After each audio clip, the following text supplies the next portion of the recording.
What's up, guys, and welcome back to another episode of I'll Call You Right Back podcast. I am your host. My name is Chad Medved, and welcome to the show. If you are a new listener, I sincerely mean it. Welcome to the show. If you are a returning guest, welcome back. I appreciate you coming back for another week. But both of you listeners, both types of people, whether you're new or old, if you have not yet, please take a second to rate, review, and subscribe to the podcast.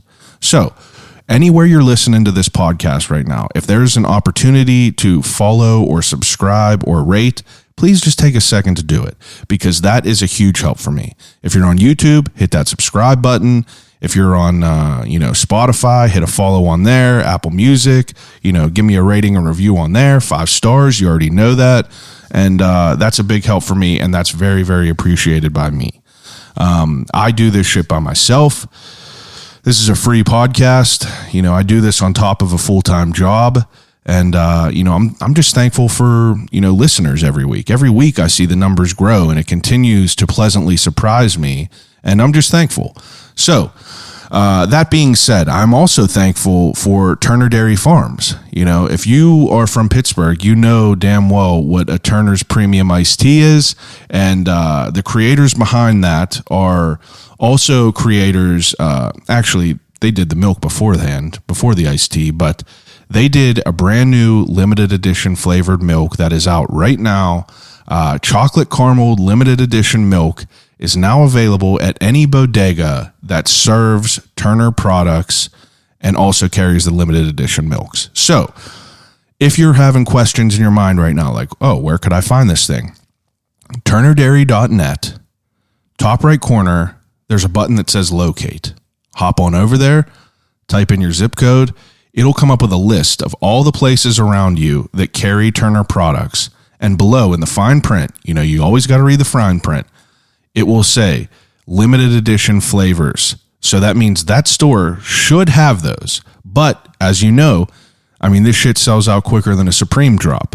So you got to run over to the local bodega immediately, grab yourself a pint of the chocolate caramel, or if you're getting crazy, grab yourself a half gallon of the chocolate caramel. I myself was lucky enough to try some the other day, and I have to say it was delicious. And I'm not usually a caramel guy. I'm really not a caramel guy ever. I never order caramel on shit. If it's on there, I ain't going to shy away from it. But make no mistake, I'm never just going to order caramel on top of something. But that being said, this milk was pretty damn great. It had some it reminded me of a good coffee drink. I was happy with it. I grabbed one, and if you get a pint of Turner's milk, it's gone. You can't just let that sit around there. For me, lids off, 2 chugs, it's out. And that's just the way I roll here. So that's how I roll for Turner's. I'll be chugging it. So a great episode this week. And whenever I tell you it's a great episode, I also mean it's a very special episode, because we have 2 guests this week, both who have been guests on the podcast previously. But both guys are, very well known in the city. They do a lot of great things in the scene and the musical scene around here. I feel like whenever I say musical scene, that makes me think that they're on Broadway or something, which is not right, even though that would be kind of dope. But Beedie is an accomplished lyricist throughout the city of Pittsburgh, who's very well known, and who has a pretty, he's been around, he's seen some things. He's been a couple places, you know what I mean? He's a veteran, I would say. You know what I mean? He's a very, very great lyricist. I got to listen to this whole tape before we sat down to record this episode, and it was crazy. It really was a great tape. Billy Hoyle is the other guest on the podcast this week, and he is a very accomplished producer, and they teamed up to give the world what they want. So Billy Hoyle's producing, he made a whole tape of beats, and then you got Beedie just tearing them apart. The tape is very, very unique sounding. I really like Billy's beats. There's just a very good vibe throughout the whole thing. I listened to it out of order just because they only wanted to play me a few songs, but I was like, run it all. I want to hear it all. We're here. If you're going to get wet, you might as well go swimming, right? Let me hear the whole tape. God damn. But The Beat Bully Hoyle is out now on all streaming services. So if you are a fan of great music and just raw talent, hop on over to anywhere you listen to music, any streaming service, and download the Beat Bully Hoyle, and you will not be disappointed. 10 tracks of that straight heat. You can go to beedieland.com, and you could find everything on there. They are also releasing a very, very good merchandise package, which has, you got a face mask in there, you got long sleeves in there, you got a collaboration with Daily Bread, you got some hot sauce, you got all kinds of good shit that you could purchase and support these two very talented young men. The Baza sauce that Billy Hoyle and Beedie have today it's exquisite. Mango habanero, and let me tell you, it's pretty damn good. I was lucky enough to be sent a bottle ahead of time, and it didn't make it past the first weekend. You know, if I make some eggs, they're swimming in hot sauce all day. And the Beat Bully Hoyle sauce, I have to say, is very, very good. I'm already done with it all. I need to grab myself another one, so I'll be doing that. But all this stuff is available today on beedieland.com. And if you go on their Instagram, Beedie412, and Billy_Hoyle 412, you could find where to get everything. And like I said, these two guys, you know, I can't say enough good things about them. And I'm just thankful to call them my friends. I'm thankful to be able to, you know, share this time with them. And I'm thankful to be able to learn about their passions and this project that they just put out. You know, these guys have been friends for many years, and the world wanted a collaboration project, and here it is on March 18th, 2021. We got it today. Beat Bully Hoyle is out now. I strongly urge you to, you know, hop on over, download it, grab it, pre-order it, you know, and, you know, patronize these guys and grab some merchandise, because who doesn't want to do that? Who doesn't want to help out great people doing great things? But I appreciate it again for everyone that listens. This is a long episode, and we get tangential. And I mean, that's everything I want in a podcast. You know, obviously I want to hear about the project that they're promoting, but I also want to hear about all the wild shit. I also want to hear about how Billy Hoyle loves watching, you know, vintage 90s Long John Silver's commercials. I want to talk about, you know, bananas in pajamas with these guys. And that's what we do. You know, we get tangential, and it's a fun conversation. So without further ado, episode 155 of I'll Call You Right Back podcast with Beedie and Billy Hoyle, the creators of the Beat Bully Hoyle.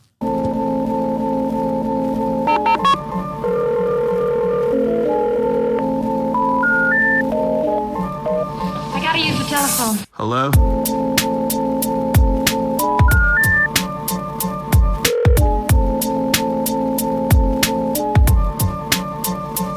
Telephone. I'll call you right back. Call you right back. Telephone. I'll Call You Right Back podcast. All right, so I'm excited because I feel like we're in the moment right now, because I just listened to the entire tape. Yeah. Now, today the tape drops. All right.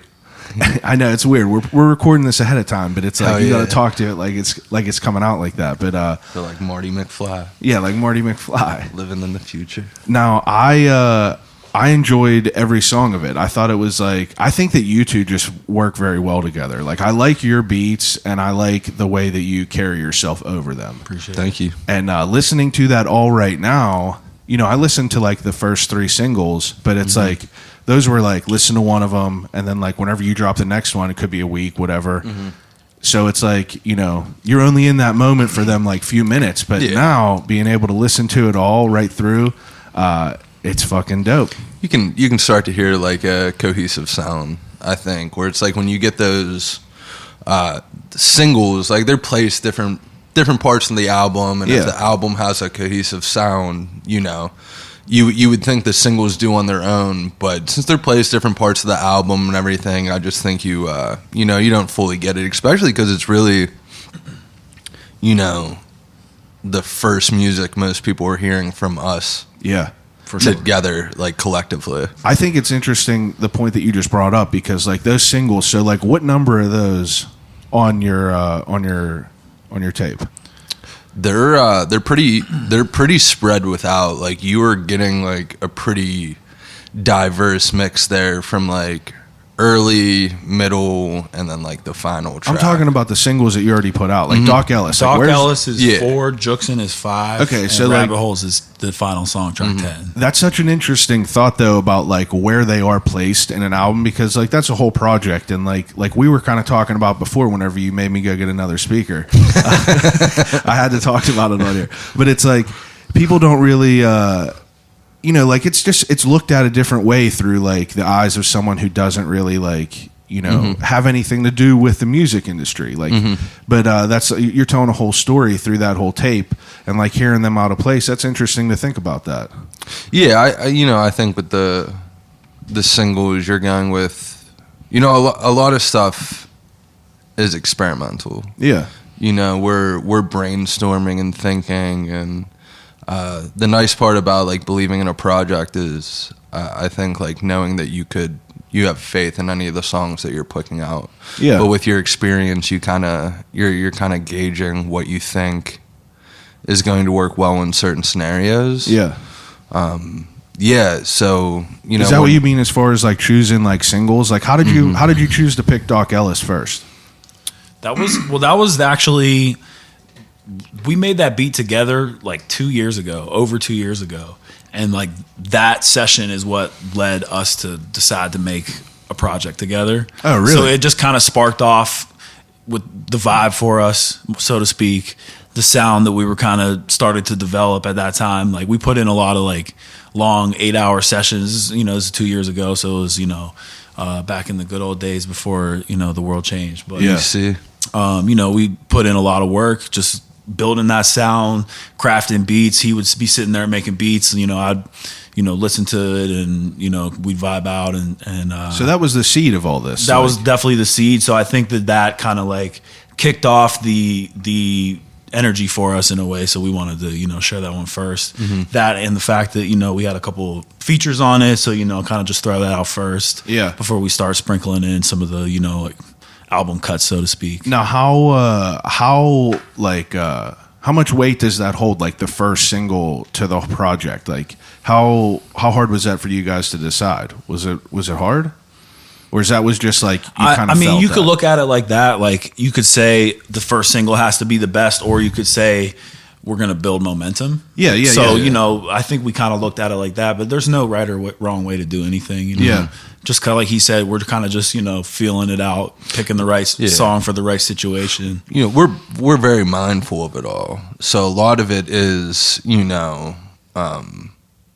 just putting it out there, looking at it the way we look at it, and then seeing the reception. Yeah, and because trying to gauge your audience or read your audience. Yeah, because anyone that creates anything is going to be mindful about any move that they make with it. It's like you're working on this for like countless hours. You want everything to like kind of be right. So I would assume that as an artist, you would want to put something out that like is almost like a fish hook, and you kind of like you want people to like hear that, enjoy it, and want to dive back in. Yeah, and I think that was a good one, because you guys have a very interesting sound. Like, obviously, if people ever listen to you, like you have a. I don't know, dude. Like you could tell that you have like a style, and like I like listening to how you like kind of use like the wordplay and shit whenever you're like rapping, and like your beats. I'll be honest. Like I listen to your beats whenever I hear them, whenever you post them, but it's like I never listen to like a fucking beat tape. Yeah. And I think you and I talked about this before on the episode on like how people who are producers, almost like their shit almost gets looked over unless it's like by an artist, because like how many people that don't do anything with music dive into like a beat tape? I think like that's changing a lot recently.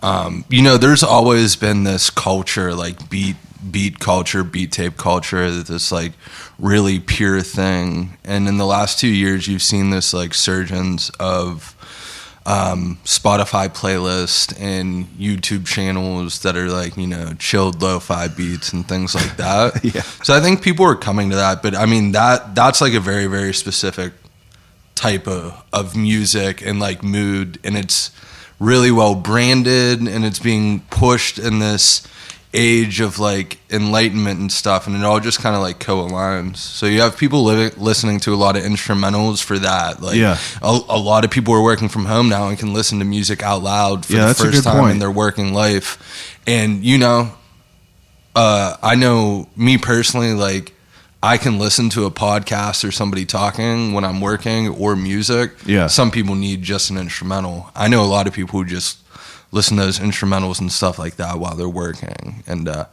makes sense. Yeah, I think there's like a new scene for that and stuff. That's not really what I would necessarily say I make. Yeah, but I do see, you know, you do start to see like the yeah, but that's a good way to describe it. I get what you're saying though. People are able to, you know, kind of, it's so weird like over this last year, and that's like a part of one of the thing that I wanted to like talk about with all this. So before we get too deep into this, I do an opening segment with everyone. It's called What's in the Cup. What's in the cup? So what is in your cup?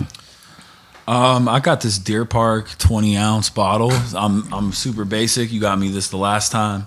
I also got a cold brew from Starbucks. Yeah. And a mango LaCroix. We got liquids up here. That. We got a lot of beverages, man. We're living fancy.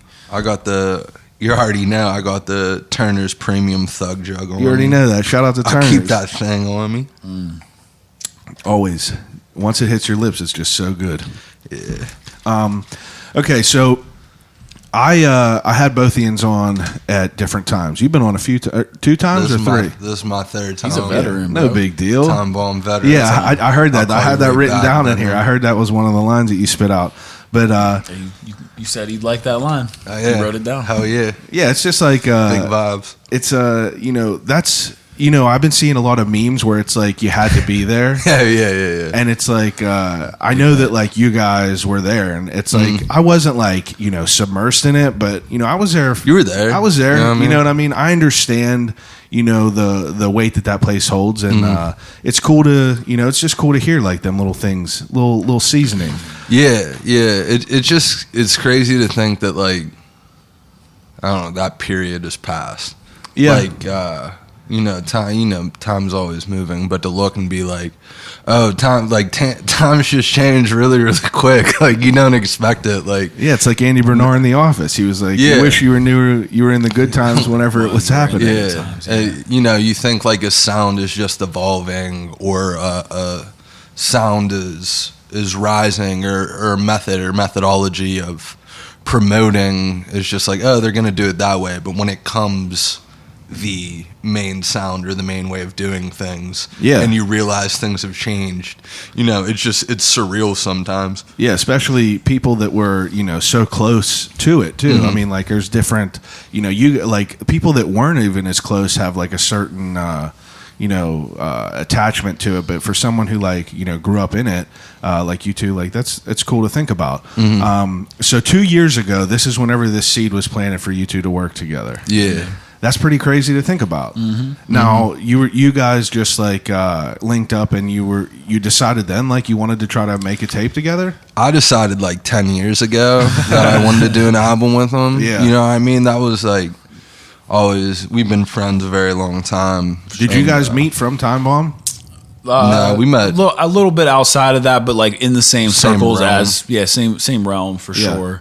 And he worked at Time Bomb shortly after I met him for sure. And like, you know, we definitely got to know each other a lot better through that. Yeah. We didn't meet like that per se. Yeah. And I mean, we just always clicked, and we've been homies a very long time. So outside of music, you know, definitely. So it made sense in that sense to do that. But then as we tapped in and started, you know, building and crafting literally the sound like from the ground up, which I've never tapped in like that with any producer, you know, and it just made sense like with our friendship and, you know, our, you know, like similar history that we share, and, you know, things that we relate to, that we grew up doing. So, Time Bomb being one of them. Yinz never did a project, like Yinz never had any music before this? Nah, these are the first songs. I mean, we made plenty of beats together when I was just messing around, and he was just getting started really, and I was just fucking around. Really wasn't up to snuff for a minute, to be honest. You know what I mean? Yeah, I mean, like, how long have you been doing it now? Like, seriously?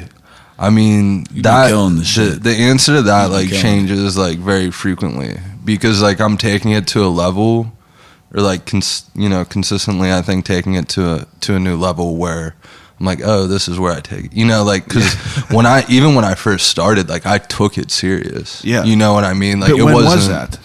Like 11 years ago. 11 years ago. Like 10, 11 years ago. Because, while we were listening to that, one of, was it the Blood Money beat? I asked you, I was like, you made this beat? Mm-hmm. And I knew that this was a project with you two, but, it was so, like, crazy that I wanted to make sure. Because, like, it was, dude. Like, every beat on there is, like, very good. I like the samples. I was curious, though. It's like, as a producer, how does someone, like, find samples like that, what was it? Someone got to suffer. Someone must suffer. Someone must suffer. It's like, how do you find a sample like that? I just listen to music. I don't always have like the intent of doing something. You know what I mean? I just listen to music, and like if I hear something, and then there's definitely times that I am listening with the intent of finding a sample, but that one actually was like, where the fuck do you come across something like that? that sample is actually on the album twice. It's on a different track that isn't on the album, but yeah, we were working on a song. Or you want to tell it? Yeah. Well, select the wording correctly. Yeah, so like he chopped something up, and we found out. We won't say what the song is just for the purpose of, because we reformatted it. But there was a popular song that used the part of the beat that he chopped. Oh, okay. So he got frustrated. We were frustrated about that because I had already like made a song to it. So he's like, oh, fuck this shit, I'm chopping another part of this beat. And came out with that, which has this more like like that face twisting vibe to it. The worst part of that was, so we chopped that, and like that was like we had Doc Ellis done, but we did that one. We were like, yeah, this shit's nuts. Yeah. And then the song that we're talking about, like the big song, came out, and we were like bummed. And I was like, well, fuck it, I'm gonna sample something else and make a new beat. And I wasn't connected to his Wi-Fi, so I was limited to what I already had on my computer. Yeah. But I was just going through random tracks, and I found a song, and I like skipped ahead and did it, and I sampled it, and we were like, okay, like, oh yeah, this, we liked it or whatever. So we went back to listen to the original song, and it was that same song. Oh, we didn't even know that, huh? No, we didn't know it going into it until after, and we were talking about it, because we were like, at that point, we were like, well, let's make sure that somebody didn't use this. Yeah. Like we don't fall in love with this and then run into the same issue. And it ended up being the same sample. So. Yeah, that sucks whenever shit like that happens, right? Yeah, I mean, like you have the story from it. Like it was still a good song. We weren't going to be like, it's such like a completely different section than the other thing that I'd sampled, to the point that I didn't even know it was the same song. Yeah. So it just became like, a joke at that point, basically. Like it's because you hear like a bunch of different shit on there, and it's like it has like a they're all like, they all have an oldies type vibe, and like I love that. Like I think that works well, and I don't know, I just like references, I'm the same way, because like I just like things that I could like relate to, like smoking on shit look like the Ninja Turtles, stuff like that. It's like, I don't know, that's just, it makes me, touches a part of my heart whenever it's like something that I grew up with, nostalgia, just being mentioned in there, and I think that's sick. I mean, that's why that Time Bomb veteran line resonates with me so much. Yeah. Now, to the credit of that line too, that song's called Neverland, and it's about growing old. I meant to mention that earlier, but that's kind of like you were saying, those were the good old days. We didn't even know those were the good old days. So that's kind of on purpose that's in there, because I mean the song is all about like the passage of time in a lot of ways. That's that's definitely interesting to. Yeah, Neverland, huh? Yeah, that's sick. Yeah. Now, for you, like you guys to make that one song and agree that it was both like, you know, dope and worth like putting some time into the rest of it? You know, like what's the next process after, you know, you two making that beat? Like how does this build? I mean, we just kept going. We just didn't stop. I was working on my last album, so you know this was 2 years ago. I was here just over a year ago. Yeah, that's what I was going to say. I mean? Like, so I was already working on that "Good Things Take Time" album. So you know, I kind of was like, at a certain point, I got to finish this album up because we kind of distracted from like me finishing that album in a certain time frame. Yeah, because you're both doing your own. I was shit basically too. working on both projects, but anything me and Billy were doing, you know, obviously was going towards our project, and he just had the one song. So like we had made that one song that ended up on Good Things Take Time. I was like, I'm going to include this. Kind of matches the theme. But, you know, I mean, yeah, as soon as I wrapped that up, I mean, you know, we already had a lot of songs, and we have a lot of other songs that aren't on this project. Yeah. So, you know, we'll be dropping some more stuff. Now, do you have, excuse me, do you have like, was it like consistent over 2 years, or was there like a part where like, you know, you took like a few months off of it and like, you know, it was more let it be? consistent than it wasn't. Yeah. Yeah. You know? Yeah. Like you have to take a step away from things. Like, and for us, it would be like unconscious. Like we're also just like, you know, for lack of a better term, like grown ass men. Yeah. So, like, we're busy at times, and you know, sometimes like, I mean, we talk every day just on like friend shit, but there will be times where, you know, you take a step back and you're like, oh, it's been like 3 weeks and I haven't sent bro a beat and he hasn't sent me a verse back. Yeah, we got to you know? get it going again. But yeah, sometimes you need that step back to like,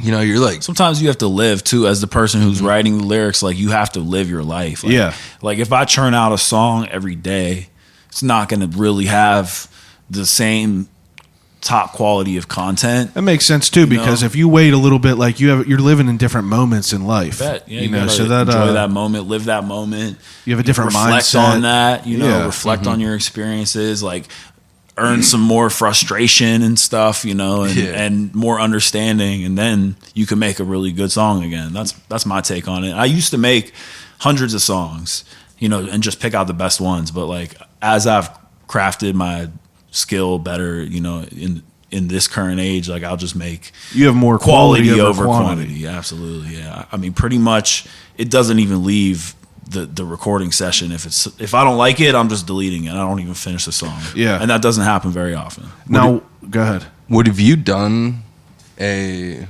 one verse song back then? What do you mean, one verse songs? Like, yeah, the quarantine freestyle and yeah, I did shorter stuff, but it's a lot easier now because I do record at home. I did both of, you know, this current project that we just dropped and my last solo project. Yeah. Recorded that all at home with my own home studio. So, I mean, like, I can literally just click a beat, write something, and record it in the same chair I wrote it in, you know? Yeah. And makes it easier to be it makes able it to do sound so much more natural. Yeah, man. You know, probably makes it easier to actually get to work. Right. And I'm in the same mind state as I wrote it. So it was in exactly as it was intended to be. That shit's so and you know, important. sometimes I can just easily churn out like a one verse and a hook, or maybe like one long verse, and it just fits the vibe perfect, and that's all you really need. I mean, that's the end of the song right there. Now you have 10 tracks on this. How many was there before you trimmed it down to 10? Like what were you, like how many were there you deciding between? There was 8 originally, and I added two tracks to make it 10. What makes you want to have 10? Because like I can't remember who I talked to, but they were like, we were talking about like the number of songs on a tape. Yeah, I don't think a number matters, but somewhere between like 8 to 11, 8 to 12 sounds good to me. Yeah, just something like you don't want to like have it too long. Yeah. Yeah, like isn't there doesn't like Lil B have like mixtapes with like 45 songs and shit on like there? Hundreds of songs, I think. Yeah, like that's crazy. But that makes sense. You want more quality over quantity of them. Yeah, that's my personal taste. I mean, everything's different for everybody. Now, what about your beats? Like how many, like how did you decide through, like how many different beats did you have that you decided through? Is there a way to put a number on that? Oh, I don't know. That's a question that's insane. And you know, there's from a making lot- music a lot standpoint, of like beats. he'll make like 3 beats and like maybe 2 of them are throwaways, and then like the one or get repurposed later, you know, and then like we just pick one out of the 3 you made while I was sitting there, like. Yeah. So I can't even. If you counted all of them, it wouldn't be even. No, it's realistic. In your point of view, though, as like writing the lyrics over it, like having to write all the lyrics over it, whenever you hear a beat, do you like know immediately where you're just like, you know, this is going to be fire? Or is there like beats where you're like, maybe like you write a bar and you're like, oh, this might work better with this? No, I usually write specifically to the beat that it's going to be on. But you know, every song's different. Yeah. Usually I'll know immediately, and those are like the best songs that happen instantly. I hear the beat, I instantly know. I write the verse, the entire song within 20 minutes, like multiple verses, a hook, all that stuff. Now, so if it's instant like that, those usually make the most natural and best songs, I think. Now, writing lyrics, do you like write down lyrics like that are not to any sort of beats? Like, do you just have like a book of like different bars that like you work into shit? No? No. See, I mean, like, it's interesting that's like the way that you do it. I know people have like books of like lyrics and shit like that, and that's I don't know. That's some 90s shit. I feel Did you ever have that? I got a phone full of lyrics. But, yeah. Well, that's what I mean. I don't. You know, but that's where I write a verse. Like, I don't like typically repurpose like a verse to a different beat. I don't like to do that. A lot of like it's happened, but I usually don't. Yeah, I feel like a lot of like our inside jokes almost like will be like half bars or things like that. Yeah, for sure. And we'll be like, you know, I mean, we'll be at the crib, like I'll put on a beat and like I pretty much know within a matter of seconds if he's gonna use it or not. Like I'll let it play, but you just like those ones he's talking about, like the connection's just there. Yeah. And I can see him going to it. Like if you're a producer and artist like immediately starts freestyling, like they want that beat. Yeah. You know what I mean? Like that's a no-brainer. And there's also sleeper picks, you know what I mean? But I really don't know where I was going. Do Yins ever have do Yins ever like Yins ever butt heads, or do Yins have a pretty we brawl all the time. You know, we just like totally get in fist fights all the time. Wrestling, man. No. I mean, I don't think we've ever been. Yeah, we've never been in like a huge argument or anything like that. But you know, obviously everybody disagrees with certain things, and like you know, you just gotta have respect for the person and be like, well, you know, oh well. We're good at like compromising. Yeah, that's good. I would say like finding the middle ground. And it's like I trust his opinion on something. So if we're disagreeing on something and he strongly feels the way then I'm going to go with what he says because I trust what he says. And vice versa. He has a vision on it, you know, so there's certain things I won't compromise, like when it comes to like writing a verse and stuff like that. Yeah, and I'm not stepping on his toes there ever. Right. And anything other personal wise, you know, like I'm always willing to compromise for my people, you know. So you put out, you know, 3 singles, and now how when was Doc Ellis out? I don't know, February something. End of February. So mid-February maybe. Did you guys have everything done before you even released the first single? Yeah, pretty much. Like I think there wasn't all mastered yet. Yeah, like it was definitely like in the matter of days of it being released, everything was finalized. But that was kind of like the first shot we sent out when not everything was 100% done, but typically yes, all this stuff should be done. It seemed to have a pretty good like you know takeoff. I saw a bunch of people posting it. The artwork is dope. Like the Dirty Bird Doc Ellis is dope, and it's like so he actually did our album cover. Oh yeah, and he did all like the text for the stuff for our you know names and all the song titles that we've been using. Yeah, so like. Because we had that song called Doc Ellis, that's what like literally made us get the idea to tap in with him. Yeah, because he has that like legendary Doc Ellis drawing that he you know repurposed for the. I know I got a tie-dye T-shirt of it, dude.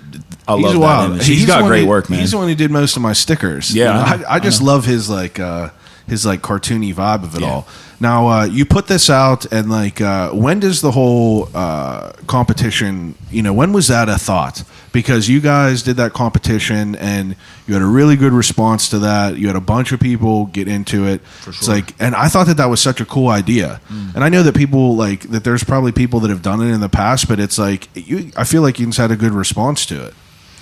Thank you. Yeah, thanks. Thank you. Yeah, I really can't remember when that came up. Like, the thing is, like, since this has been in the works, like, musically for 2 years, like, a lot of ideas have been presented at different times and not necessarily executed at that time, but, like, came back to when the time was right. Yeah. So that, I mean, might have came up fairly recently, but I don't know that. It was definitely, like, within the last 9 months or something, we came up with that idea and tucked it. We were like, we should incorporate something like this. But, you know, you never know how something like that's going to go. How'd you choose that track? That track is called Juxin, Yeah. which means to rob or Yeah. to steal, you know, or get jacked, whatever. So, like, you know, obviously, bar-wise, it's coming from a standpoint of, like, you know, you'll get juxed with the bars, whatever, you know. But it was almost like we were saying to people, like, steal this beat. Yeah. So, like, that's sick. jux this beat. And I think that it kind of just had a certain, like, level of bars on it that, you know, it just kind of had that energy. Like, I listened back to it after we announced the Cypher Challenge and everything, and I was like, it's funny, like, mine almost could have been a submission or something, the way I'm saying certain lines. I was like, this is funny. This is like my own entry. Your But submission. You said you had 30 people? 30 submissions. Yeah, there were 29 people. One dude did 2 of them. Oh, really? Yeah. Now, I feel like did you expect that in the beginning? We were hoping for about that would be best case scenario. We were thinking, yeah. So Yeah. I mean, that was good. I think if we even, like, we didn't even talk about it or consider it, but, like, if we had extended it a week, I could have seen that number, like, almost doubling. Yeah, for sure. There was a lot of people who sent me, like, rough takes of their version who weren't going to be able to get it done in time, and you know, things like that. So a bunch of people told me they were working on one too, and then didn't submit. Yeah. And, like, a couple homies I sent it to, like, here, you should do this. They definitely said they would, and then I feel like if they just have more than, like, a day or so, you know, How not long everyone got time definitely got to do some it. submissions. How long after did the you deadline. have? When did you put it out? And how would you It was have a 3 day and a half or days? something Day like and a that. half? Yeah. And the They had a prize little was bit of time. $250 We Yeah. told them on, like, Thursday, and the deadline was I Sunday, think we right? told them Friday, bro. Friday, Yeah, I and then think the we said deadline was Friday. Monday at midnight. Gotta act quick. So, like, 3. I guess we 3 figured days. our demographic mainly, you know, would have the weekenders working Monday through Friday, and they'd be able to capitalize on the weekend. Yeah, for sure. That And, makes sense. You know, take that opportunity. So we were like, you know, give it to them Friday. Yeah. You also don't want something like that to, I think, live too long and, like, kind of get away from you. Like, we kept it in like, the time frame on that allowed it to be a very controlled environment. Yeah, it'll lose its burn if you give it like a week or something like that. Yeah, and you never know. There could be a day that you get 20 submissions. You can't really give that your full time. Yeah, that But, makes sense. You know, when you have firm time, you know, time to do The that. fact that in, it was in yeah. 2 days, we could spend, you know, a couple days watching those. Mm-hmm. Yeah, it would be tough to dedicate a whole week to that. You know what I mean? And, Especially if it really took off and we had to watch like a whole bunch. Because it was like really fun watching 30 other bet. takes Yeah, of that was our amazing. song. That was super cool. Yeah, hearing different ideas, the way people approach it, and Yeah, like man. how they get on there. Sure. Now, $250 was the prize. $250. Yeah, That's a man. good chunk of change. Like, and that's a good incentive that makes people want to get in it, because it's like, yeah, it's dope. They're going to be able to throw like, you know, put some bars on that track, and it's like, I don't know, it comes out to be Pair of Jordans and some weed, bro. yeah, you know, I mean, it's a good come up, unless you're buying that resale shit. It's crazy.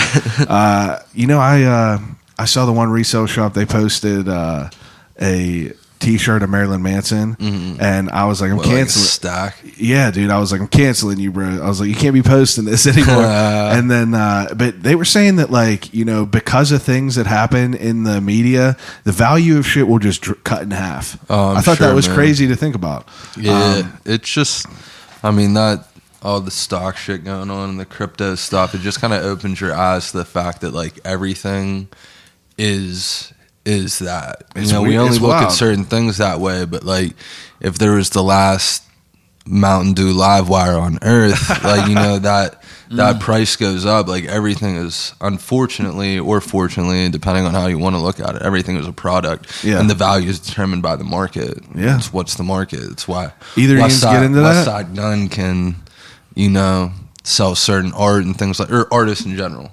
I don't necessarily use him as an example. I've been seeing all his all the like the hoodies and shit that he is, like the Ric Flair and everything. Yeah, he created like a market for himself that he can charge $200 for a hoodie, and people will turn around and say, "I'll give you $500 for it to make sure that I can get it." Or I'll give this guy $400 to it, or whatever. Yeah, whatever. You gotta respect the hustle. He created. Whew. Yeah. Supply and respect the hustle. Supply and demand, man. There's people out there that, Now, so in quarantine, obviously the world changed in the past year. Whenever we talked before, I think that was before all the quarantine stuff, right? That was definitely before it. Yeah. Album came out November 11th, 2019. So we had to talk. We were there a couple days before, and then it came out the day after I think the album came out, right? That's wild. So, yeah, man. It's Who like, would've known? Now, do you find yourself as someone who like writes lyrics, like, I don't know, like, do people need to, everyone's life experiences are limited this past year. Yeah. Like, did you find any sort of like, trouble with like writing? No. I wrote more, I think. Yeah. I was really busy in 2020 because, like on landscaping company. Yeah. So like, I had to pick up a lot of the slack of that work. Like I didn't have the team of people that I really needed. That makes sense. My workload increased that year. Mm-hmm. It was a good year for me, and that, I know a lot of people were hurting. Like a lot of people who own small businesses took a big hit, but the line of work I'm in did not go away. Yeah. So, I just put my head down and grind it out, but like I was not inside very much. Like, I literally work outside. Yeah. So I really, really was out every day. And it was like a Sunday every day, like ghost town. Yeah. You drive down the Parkway 5 p.m. on a Thursday or a Friday. There's no one on the road. I know. It's crazy to think about that. Mm-hmm. Now, what about you? I mean, obviously, we're stuck inside, and you have to, for you, you're coming up with like lyrics and shit. You can come up with stuff in your mind, but like for you to like come up with like a beat, you have to sit in front of that computer and kind of make shit happen. Did you find it beneficial this last year that you like were able to just like? I mean, no one really had time to go out and like fuck off and do shit. So it's like it almost like gives you the opportunity to be more committed to work. Yeah. Yeah, absolutely. And like I had like a little bit of head start on people just being on house arrest. So I was just like right before. Yeah, I was just kind of right when that shit so ended. Terrible. I was kind of. How long after you got off house arrest did quarantine happen? Quarantine started one day before I got off house arrest. That's so fucked I mean, up. but I was so tuned in, and like I was, working from home, and I mean, like, dude, like, I don't know, the world could be open, I'd still be doing what I was doing. Yeah. I don't really venture outside much to begin with, but yeah. I mean, I was able to get a lot done, just like cutting out commutes and things like that, and just always being home. And just to touch on what Beedie was talking about earlier with like being able to record at home. Yeah. Like writing happens when the inspiration hits, you know what I mean? And then to be able like you're just trying to translate that to music like as best as you can. And if you can do it when that's still same inspirations there, and like the nice thing with me being at home is when I'm inspired, I can go right to my back room, my studio. Yeah, you don't have to finish 4 hours of work and then come back and try to replicate what you were thinking of. Exactly, because I mean, when I have something in my mind, I'm always just trying to get out what's in here more so than try to sit down and then figure it out. That's like hustling backwards. But so, when I have the ability to take my lunch right there, do whatever and go right to that, at least to get like a blueprint or something, it makes the whole process a lot easier for sure. That's like people having ideas and they're like, I'll write this down later. And it's like you forget and you don't even remember that. Yeah, I mean, even if it was, you can hum things into your phone and everything, but you should definitely just like never let it. Do you hum in your phone? Nah, I don't. I've definitely done all of that for sure. I'm pretty good Melody that like or something, Once I have it now, if I have something in my head and it's only gonna leave if I go to sleep. Yeah. So I'll just make sure that I get to my computer before I go to sleep. I've definitely I've done like the stand-up sets that I did probably 30 times in my phone, just recorded it. Yeah, and you're just like, haha, like you sound like you just sound fucking dumb, kind of, but it works. It ends up helping out. Now, so album drops today. Today, woo! we're at Marty McFly again, back at Hell top. yeah. But so like, what is like, I don't know, the way that everything is on the album, since I was able to listen to it all, it is very cohesive. I like that. What was the song that you guys? Yeah, Scheming. Scheming was the happy one, or like the fun one. Maybe no, what's the one with Hubs and John Quest? Oh, that's Someone Must Suffer. Yeah, Someone Must Suffer. So it's like you have songs like that where you're like you're keeping people on their toes, because like, a verse, is cutting in and out with each ends, and then you have like, the more like, mellow feel, and then like you have that Scheming song that's like just like bumpy, like I just want to ride around with the windows down and listen to that. And I feel like there's a good blend of it all. Yeah. I mean, did you guys like feel that from the beginning? Yeah, I mean, a lot of time the project puts itself together. Songs feel like they're, in accordance with each other. Stuff that was made in a similar time frame, stuff like that. So we have a lot more songs. Like, we're gonna be dropping other projects. Yeah. So like, this was the first project essentially. So a lot of these were like the earliest songs we were making. Some of them are sprinkled in later ones, but like we said, we really built it up from scratch. So like, I feel like I was able to like be my most myself too, if that makes sense. So like, I feel like I kind of hit a pocket with Billy's beats, and he definitely brought like super quality stuff to it. So it's been fun. I mean, it's cool to see the reactions, people liking us doing shit together. We like making music together, Yeah, for sure. And like I think it's dope that Doc Ellis, you had features on there, and it's is it just Doc Ellis and Someone Must Suffer? Those are the two songs with features. Yeah. So yeah. Now I like that features are cool and shit like that, but it's like I like whenever I don't know, I just like that two people working together, because you find that consistent pocket, like you were talking about. Like you could tell that it's like the same vibe, the whole way through. But I think that you change it up enough where it's like it keeps it fresh. Yeah, it's not like the same beat every time. Yeah. It's definitely like a cohesive full project. It's definitely different than like the other stuff that I've made. So like, I'm excited to hit like a new.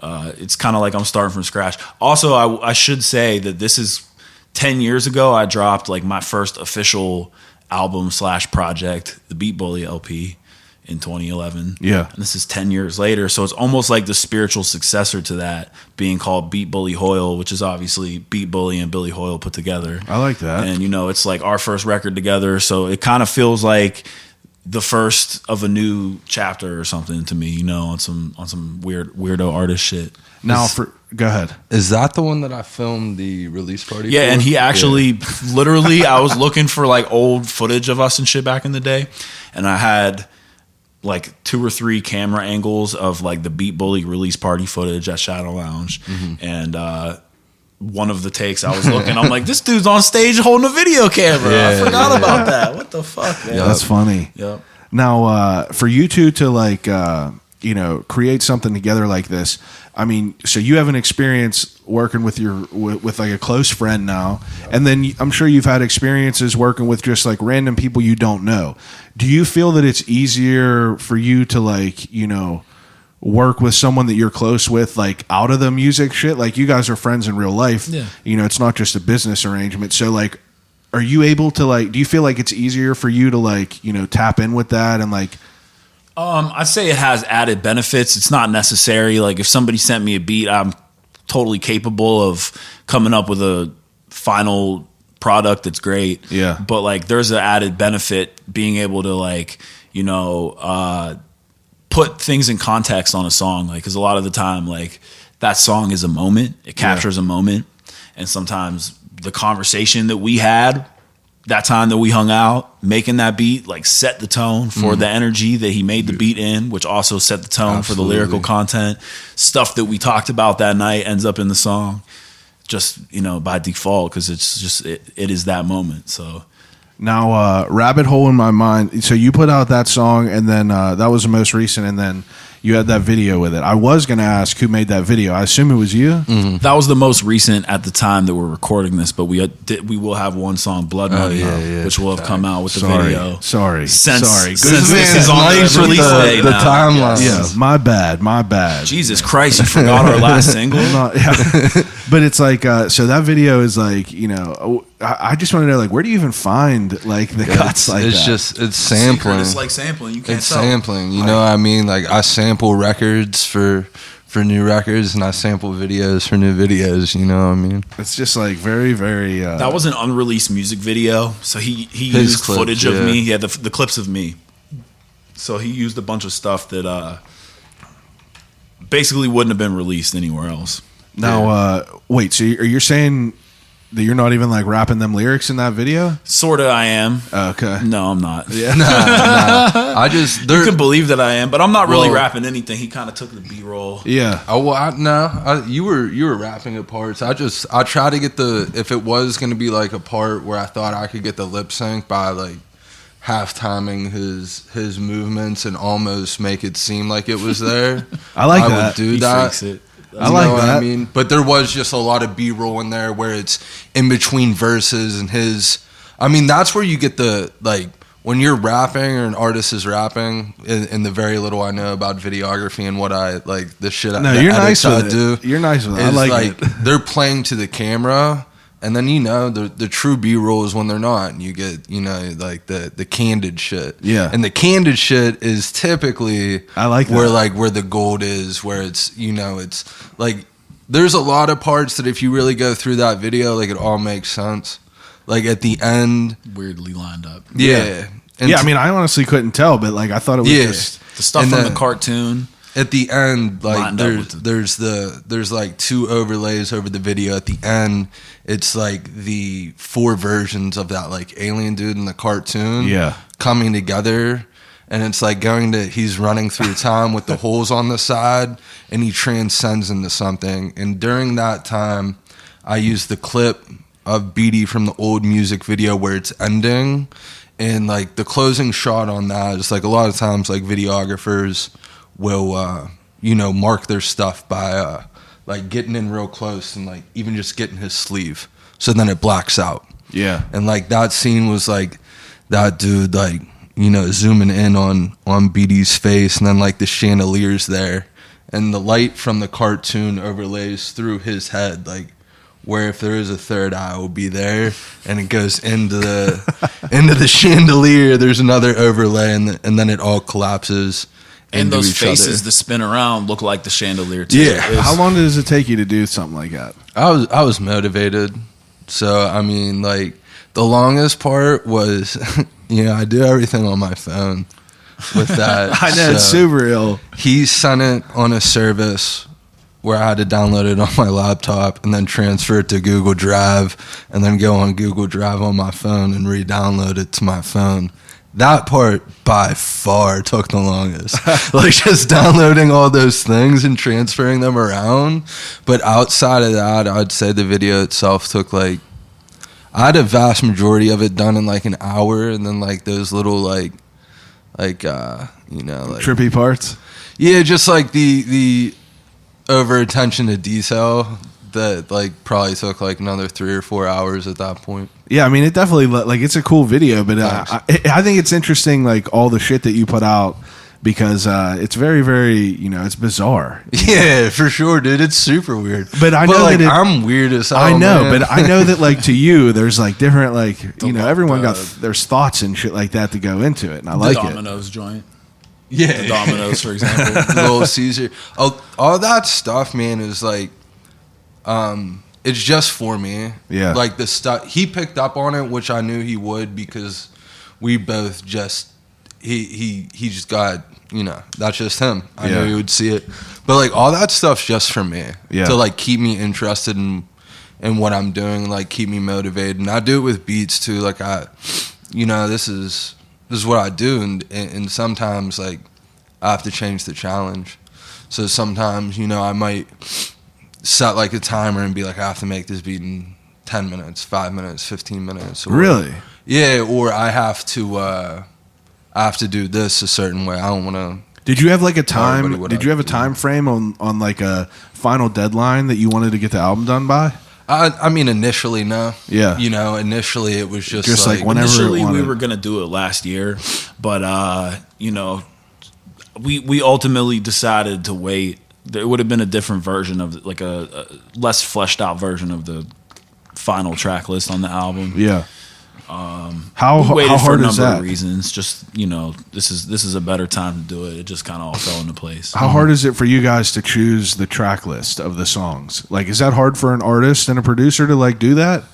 No, I mean, it can be. It can be a challenge. But I think that like if you go with your gut, if you're someone who's creating the songs, they're like your babies or something, you know. And Yeah. like, you might forget about some of them. Hopefully, you wouldn't forget about a baby. But you know, like really, like I feel like you're going with your gut while you're making it on what works together. Well, I think it's interesting, and like you know, just as what I've seen, you know, I'm obviously someone that I'm a civilian to all this shit, and you guys are like in this, you know, you're veterans and all this, so it's interesting because I think I saw one of Ian's post something of like, was it a dry erase board whenever you were with like jams, and like were those all was that like a track list? Yeah. And it's like I saw another artist, like I don't know, it might have been like the Baby or something, post like track lists of shit, and it has like lines through track lists. It has like numbers and everything. So I like, think it's just easier to visually see something in front of you. Some people use the whiteboard for that reason, not just with rap. Yeah. No, but it's like if you're really like any like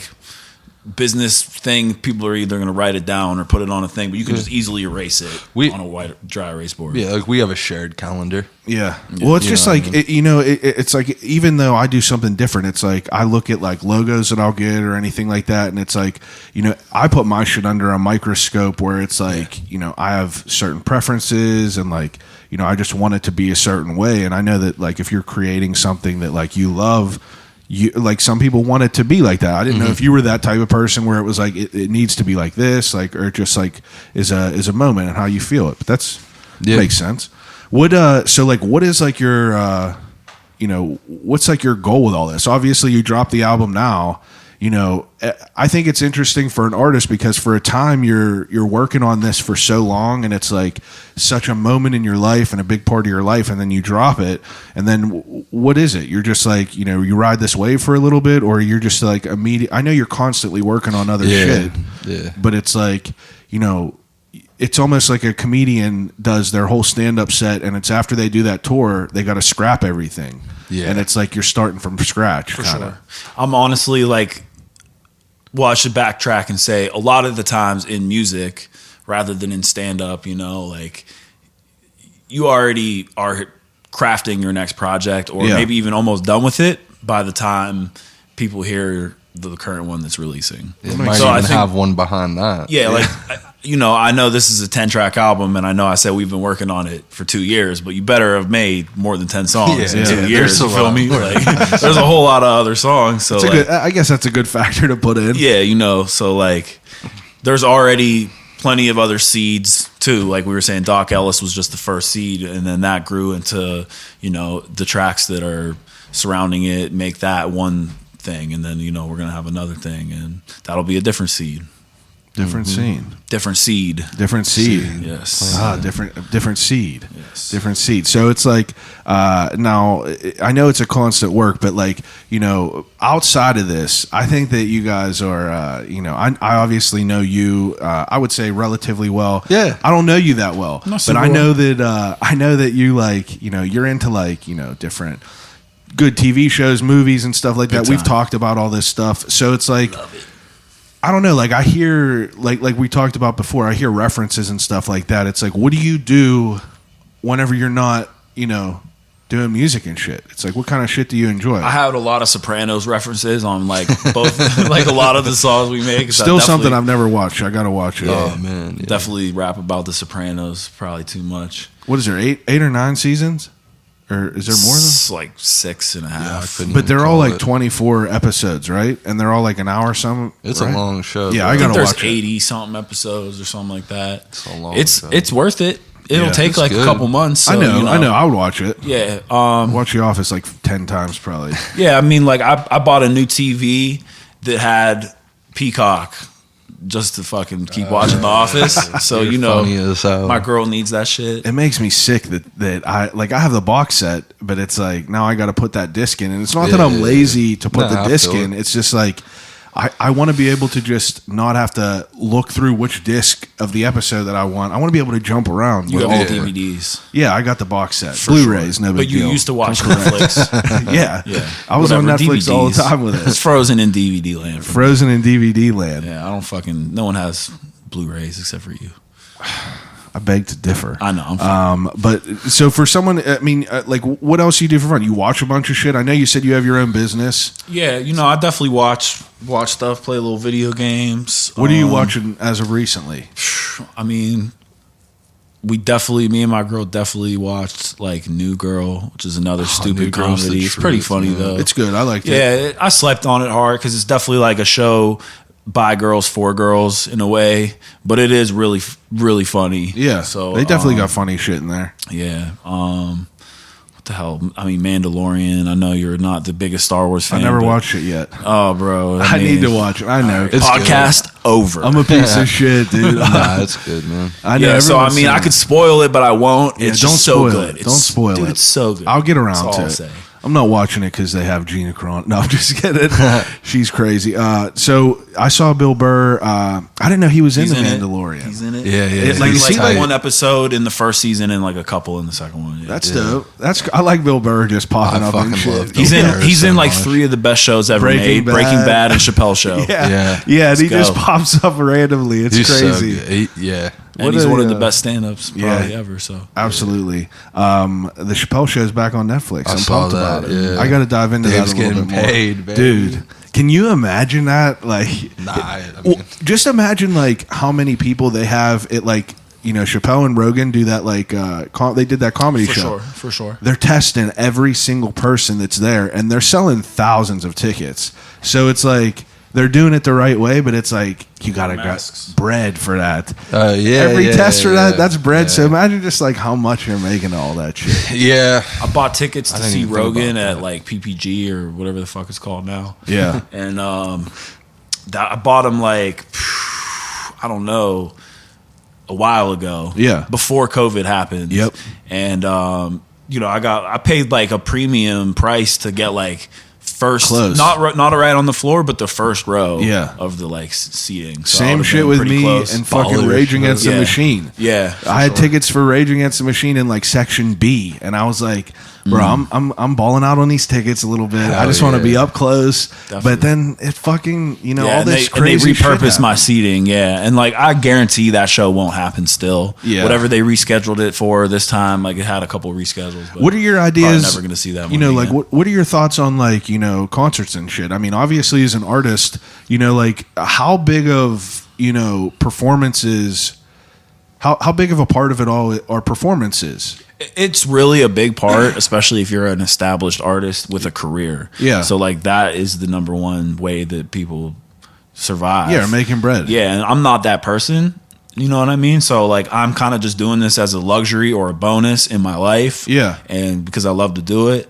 So obviously I love performing, but it doesn't really affect my ability to do what I do. Yeah. So, I mean, it's a huge part. I'm not super excited or ready. I'm excited, but I'm not like ready or like about to go to shows if they started today just I know. because who knows what's going to happen. Like, we know. all want to go to shows and we all want to be safe and whatever, see what happens. I saw. I think it was like Stage AE or South by or someone did a competition or like a giveaway where they're like, "We'll give you every ticket to the 2021 lineup." shit. And I'm like, "What's even happening?" But I guess there's concerts and shit still scheduled for like June. Outdoor concerts. They just probably. had a Tard just worked the show. Oh, My really? girlfriend just worked the show the other day. Yeah, I mean, like I get it, and I know so many people that are like vaccinated now, and it's like it's all It still it's seems crazy. I know, like I just can't like see myself like sweating next to someone outside, just like I'm sure they'll have like little sections. Yeah, So you it's- have to have a table and Yeah. then you have to buy the whole table, like 4 tickets or some shit, and then they have those distanced It has to be aisles to walk down, way less capacity. I mean, there's a way you could do it if it's outside. Like they had all those drive-in shows. You know what I mean? You could do it. I went to one of them, and it was honestly trash. I bet. I went to that Burt Kreischer show, and it just sounded like garbage. That sucks because you're playing it through the radio. Well, it's that. It's that. But then, like as soon as Burt Kreischer came out, someone's fucking alarm went off, and it's just like, bro, you're killing me. It's like the one thing. Just put your keys in your cup holder. Like, you know what I mean? Just leave it. Leave them go. It's like that terrible. Just right then and there. Okay, so what? So album's out today. Where could people find it? You know, pretty much any streaming platform, Apple Music, Spotify, Tidal, literally any other one. It should be up on there. Are you guys doing physical copies? Absolutely. They are on sale, I guess, today. Since, we're recording this in the past, people. It should be on sale the day of the album release. All right. We also got the hot sauce for sale. Yeah. Holla at me. Couple Honestly, t-shirts. it's fire. I eat it on all my shit. I just had it on a breakfast sandwich. That's all credit due to Anna. She really killed it. We Anna's the best, built with her on the idea, doing it like that, and then obviously like we came up with the flavor profile, and it kind of is supposed to like the balance of these two things is supposed to symbolize like the balance of me and Billy making music together and stuff. So I like the idea of people like doing weird shit. Like, you know what I mean? Like I started making them candles. It's like, I want like, that's one of these ideas that it was actually his idea. It was Billy's idea 100%. And he had that idea like 2 fucking years ago. It's like, why not do it though? Yes. It's only going to get stranger from here, baby. I know. I'm only coming up with dumber shit day in and day out. Not that the hot sauce is dumb, but yeah, but it's not just regular merchandise, and that's what I like about it. It's like engaging. I want weird shit. Yeah, and it's a good hot sauce. I mean, like I said, that was all her. It is good. She has great hot sauce. Yeah, she's amazing. It is good. The Baza sauce. I do like all that stuff. She has an interesting story how she gets into all that stuff. I talked to her on here. Yeah, sure. And it's I don't know. I like that you guys did that though, because it's like, if you think about it from someone else, it's like people have the opportunity to put in as much as they want, and like some people like you guys could just have got CDs made. You could have just left it digital, but it's like that's just a whole nother thing that's just like time you got to put into it, thought you got to put into it, just like shipping all this shit. I saw you guys like have been. I saw so many people posting it, so it's like for you to do that and like take the time to want to do it, and what you were saying, like that's the strength of being able to like think about a project for the length that we did and get to plan certain things that don't necessarily go into effect right away. So like it's not just 2 years of songs; it's 2 years of brainstorming and thinking about the best way we can do things and living in that moment, trying to like keep it in that moment. Yeah, and sending them out to people. It's obviously a great gift. It's a good hot sauce. It's a bunch of our friends and collaborators and stuff, and it's like, hey, here's a hot sauce, and it's a way for people to talk about us and spread our names to their people. Awareness for the album and everything. So got that Dirty Bird artwork too. Yeah, Dirty Bird artwork. I guess that also kind of factored into why he did all of our art. We were going to do this hot sauce. He's already doing the label. We got a single called Doc Ellis. Like, we got to get this Doc Ellis head on here. Yeah, like why wouldn't we do the cover with? Yeah, just does fun shit. Okay, so now, I mean, we both have had. I mean, I said we, but I've had you both on. We've done the Desert Island questions, but we're going to do them again, and I'm excited about this. So, Desert Island questions. You think I missed anything? You think I missed touching on anything? I don't know. I think we learned about it, right? Covered it. Yeah. Now, Desert Island questions.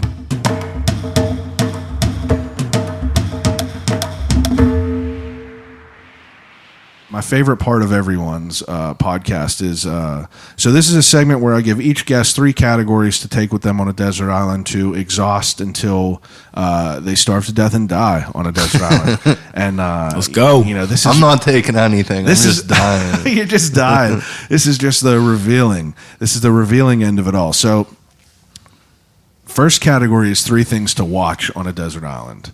So I want you guys to take turns with your See, this is 3. good because tastes change over time. Yeah. You know, so And no one Speak for remembers what you yourself. said. I don't know what the fuck I even said. I on think the last time one, you but said Star Wars, The Office, and something else. I can't remember. I think I said Futurama for something. Like, that's not a show I watch all the time. I listen back like, what was I talking about? Weak. Weak, bro. Weak. Like, no, I like Futurama, but I think I may have just watched it like the day before I came or something. Like, yeah.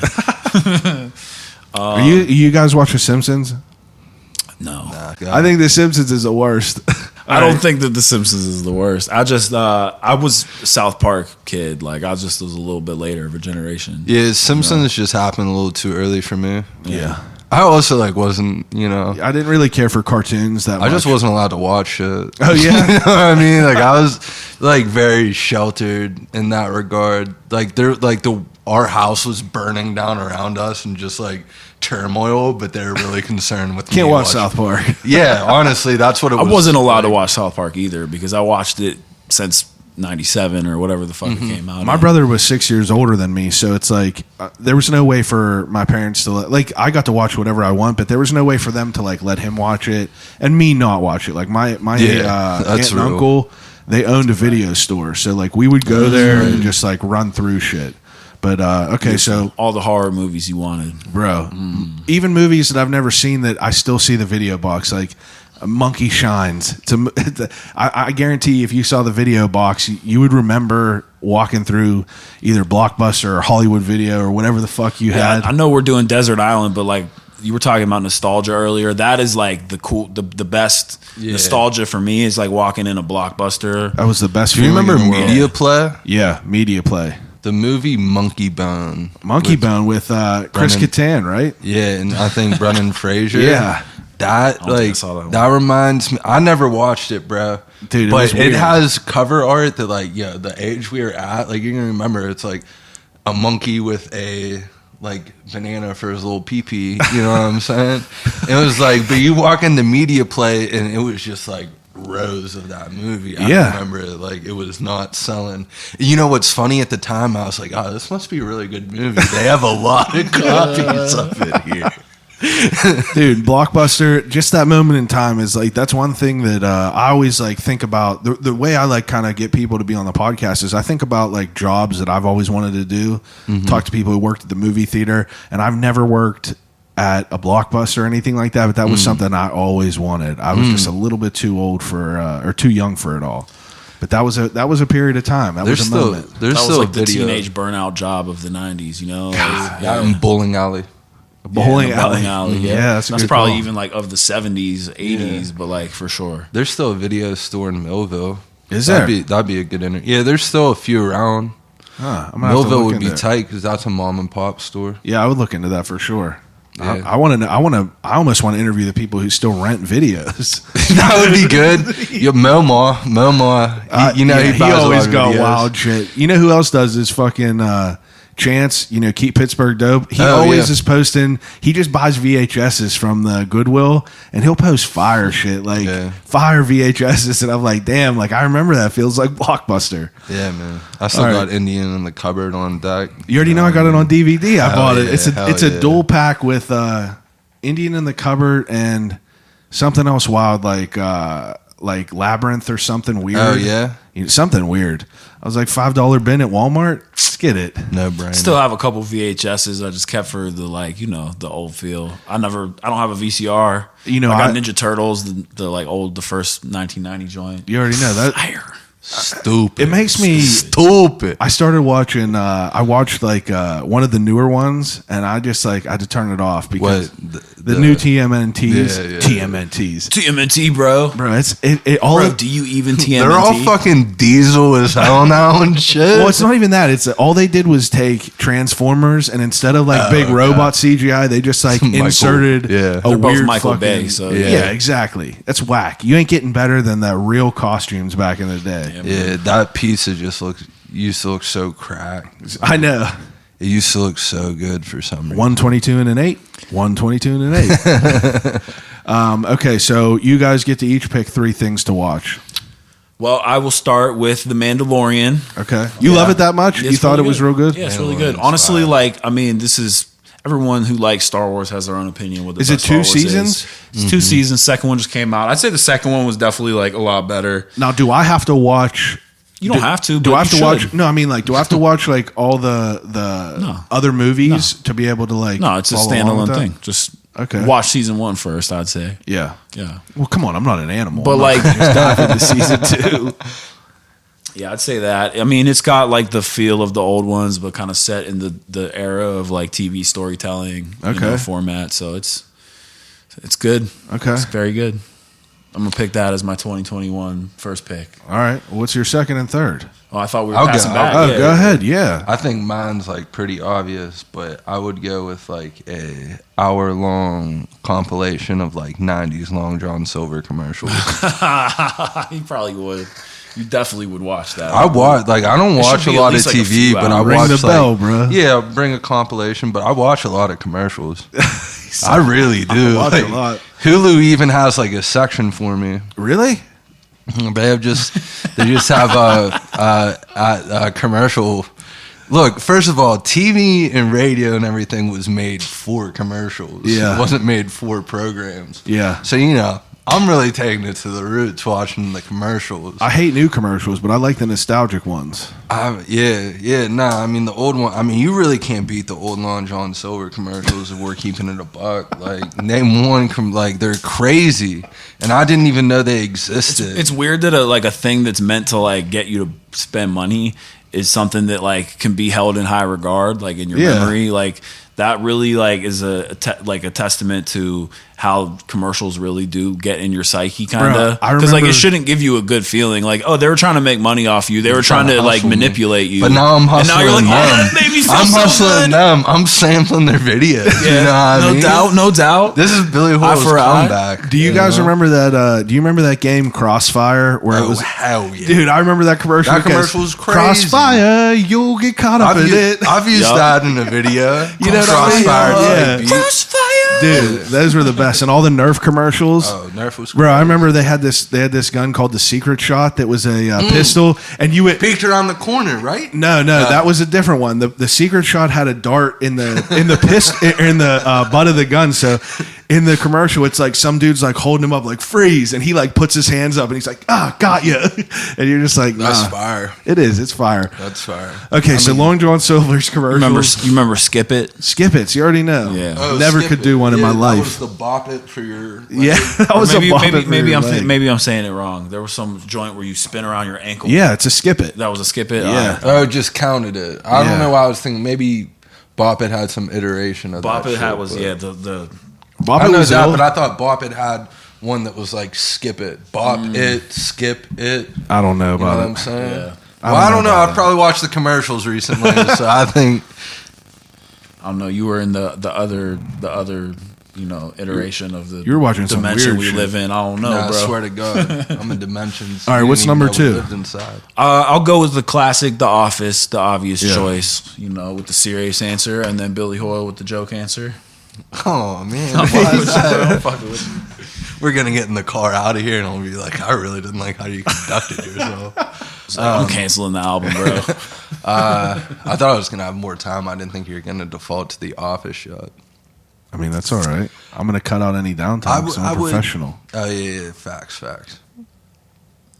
I think I'd go with something like, I don't know. I almost said Planet Earth, but I feel like at the same time I'm kind of like living that life at that point. So like, Yeah. that would just be like my own reality TV show. Yeah. Yeah, I'd definitely take the Jersey Shore. We just box watched set. it. We just watched the whole So thing the other good. day. Not So the other day. I can't relate. but probably like 6 months ago we watched it before we moved out. can't relate. Did you not like Yeah, it? I only speak for myself. I do not speak for Beedie. Dude, it's He watches he's. it's good trash TV. Oh man, I could if watch you some need trash like, TV, but yeah. if you need like a I'm self-esteem, I'm not boost. big on reality shows. Period. Yeah. I just never got into them. I hate it. I hate the Kardashian show. I hate the fucking Jersey Shores of this world. It's all Yeah. good. Don't though. even Like, group them I get together, it. bro. I get it. My girl loves like The Bachelor and all. Never seen it. We all tried of to- the ones of that, The Bachelorette. We tried to watch the one that was this season because they filmed it at Nemacolin. for sure. Oh, word. And it was cool to see all that, but it's like they got some plant in there, some like industry plant that is Yeah, a he's fake. definitely a plant, bro. No, I'm talking about the crazy bitch in there, Queen Victoria. It's like there's no way that this girl wasn't hired by ABC to just be like, go in there. Disruptive. No, and just I bet get you. crazy. I'll bet you she. Because I know exactly what you're talking about. Because I definitely watch it with my girl sometimes, and half the time I fall asleep. But she definitely. Probably just wanted to be on TV, bro. If you went into that show, you just want to be on TV. I know, you're an but- actor or an aspiring person for attention, social media star, influencer, whatever the fuck you are. Ridiculous. It's ridiculous. And like it's been going on for like how many years? 20 years or something. Like Yeah. they know the drama gets on. Like you get cut That's if true. you That's keep true. your composure. You're not going to end up on TV. That's bro. true. That's a good point. It's stupid. That's why I don't like reality It's TV. interesting sometimes to just like. Well, I don't go into it watching it and being like. Well, that's what I think. This I'm like, is this look at super the real. human race, bro. Look at the human race. This is going to Look be where we're at. substance. Good substance. Yeah. It's crazy to hear like certain things like what was the from G's to Gents, Yeah. the one that Riff Raff was on. I remember a dude talking about that, like just like what producers would do. Yeah. You know, like they would. I remember the one dude like bugging out because he thought somebody stole something from him, and I remember watching the show like. I mean, like, it just seemed like it would have been resolved a lot easier. Like, why isn't dude owning up to it? And it's just because, like, the producers would go, Where the fuck's my or have hairbrush at? something and, like, take stuff from people's bags and put Yeah. it in another bag. 100% that they're doing it. They're instigating. I would some like shit. to be that person.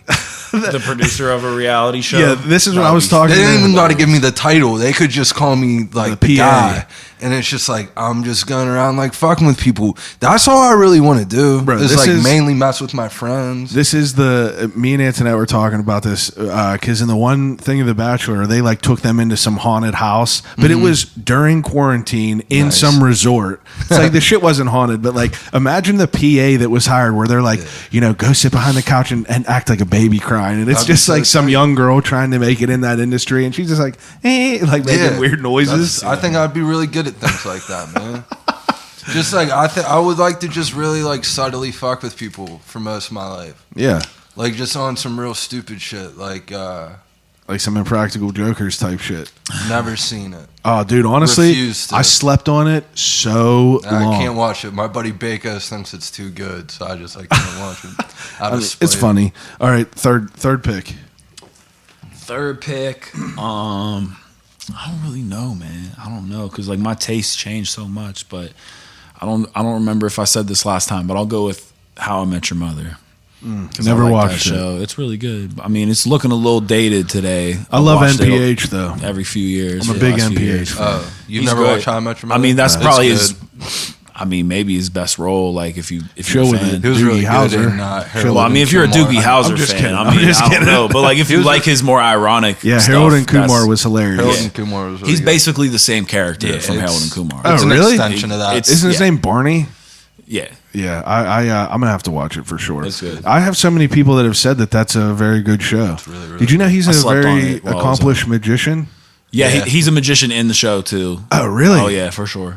He's like the head of the Magic Castle out there, which That's is so crazy. That is right. Definitely bizarre, but okay. So, I mean, those were three choices. I'm curious to know what's your favorite sitcom of all time? All time. Yeah, He didn't get his third choice in, right? you didn't get a third one. Nah, not yet. We can go there. Though. I'm sorry. Go ahead. No, give me your third one. I mean, nah, mine's Forgive like me. kind of. I feel like it give me. What is it? VH1 Ego Trips, a White Rapper show. The White Rapper show. Yeah, amen. That was definitely the Amen. best. John if I could Brown, only watch one thing Hallelujah, right now, holla wow. back. You know what I mean? Hallelujah, holla You back. got some good choices. That Yeah. sounds like something good that I would love to watch all that before I starve to death on a desert island. Yeah, we'd be on like opposite ends of the island watching two Yeah. different TVs. That's Two for different sure. TVs. What about All right, fine. But we make beats and songs in the middle of the island. using coconuts and shit and rocks, sticks go. on rocks? There you go. Old can for a fucking sound. What about the old sitcoms though? Yeah, so like I don't know, like growing up, definitely like Seinfeld, Fresh Prince. Those were like my favorites growing up. I don't really know. I mean, I definitely said The Office and Yeah. How I Met Your Mother. in No, I'm my talking top about three. nostalgic sitcoms Yeah. like back in the day, like Yeah. Home Improvement type shit. Definitely either Fresh Prince or Seinfeld. Yeah. for sure. All right, My Not first, Home Improvement. my first No offense to favorite. Tim, but you know. Tim, come on. Tim's a snitch, bro. Yeah, he was boofing. He was boofing that the shit. coke through the airport. I know. Nah, but Illest mugshot of all time. it's not bad. Mine could give him a run for his money, but You need to just sell a T-shirt with your mugshot on it. I've thought about it. I played with it. You I don't should. think my grandma would really appreciate it. My first favorite sitcom, speaking of my grandmother, was Happy Days. Oh, okay. That was my first favorite. I was raised by my grandparents, so Yeah. that, and then I don't know, man. I grew up fast, you know. Yeah. I was a grown man by the time I was like 3 years old. So I just kind of phased out of that silly shit real quick. Yeah. That's what I said. So I never watching watched. commercials, you know. Nah, Like, but this shit speaks to me, bro. I don't remember like really enjoying like Family Matters or Full House or Yeah. stuff like. It seemed like really Childish almost. stuffy too. Yeah. You know, I never watched Boy Meets World. Never. Yeah, I Never wasn't liked that really shit. into that. Maybe like is Pete and Pete? Oh, that was good. That a with sitcom? with the mermaid on the arm. Yeah. I do remember like really enjoying that.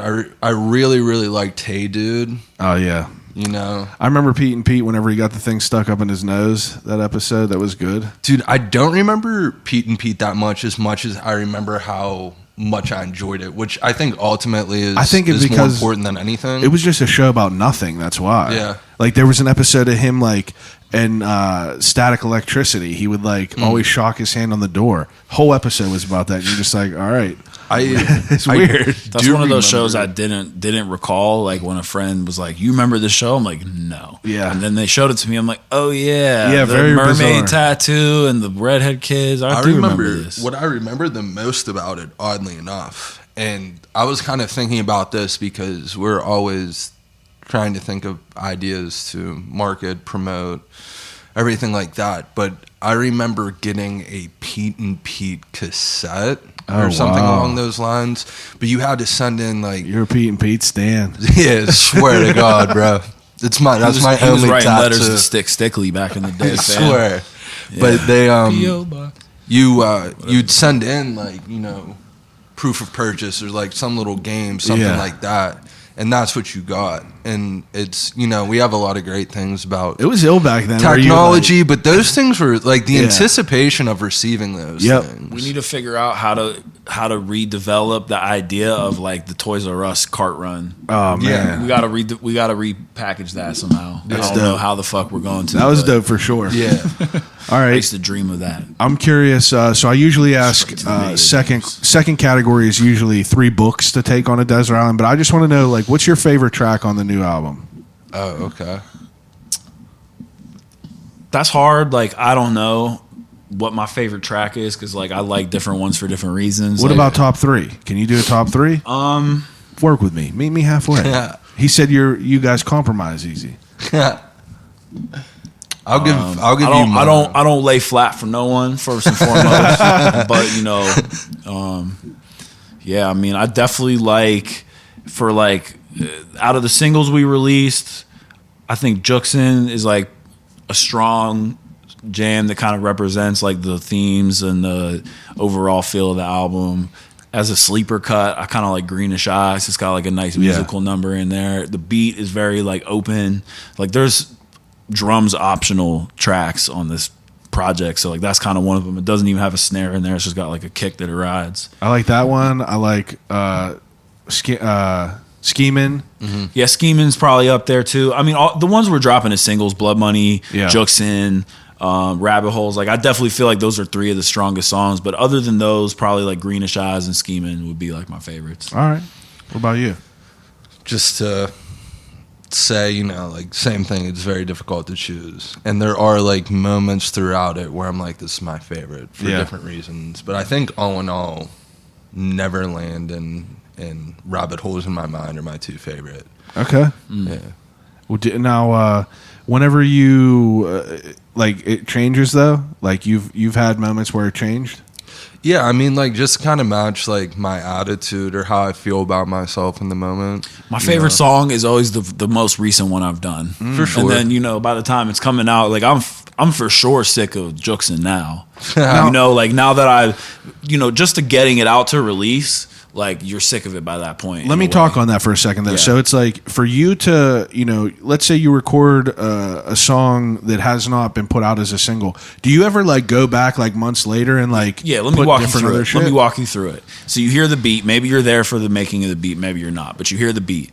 To write the lyrics, you have that on repeat for a while. Yeah. So you're hearing that beat over and over. It becomes in your psyche almost, and then you can put your part on it. And then you're listening back to that rough or to that mix to make sure that it's up to par with all of the quality of the other mixes. Then you're listening to the project together to figure out the track list. Yeah. Then sometimes you might just bump it like, oh, that shit was hard, I'm gonna go back to that. Sometimes you just do that to brainstorm on more music for the project. So you're hearing it a lot while you're creating it. Yeah. After that point, I'm usually done listening to a song. Yeah. Once it's ready to be released, that's it. You never change. You never go back to it. After that? Like, yeah, but scarcely. You Yeah. know, only if it's like a reminisce session, which I tend to try to look forward instead of back.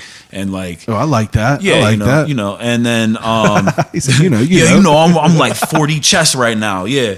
But like no, so like then to hear 30 different versions of my song, it was awesome. But then I was just like, I can't hear my own version now. Yeah. I'm sick of this song. But like, it was a lot of iterations of listening to it. Yeah, I mean that makes sense though.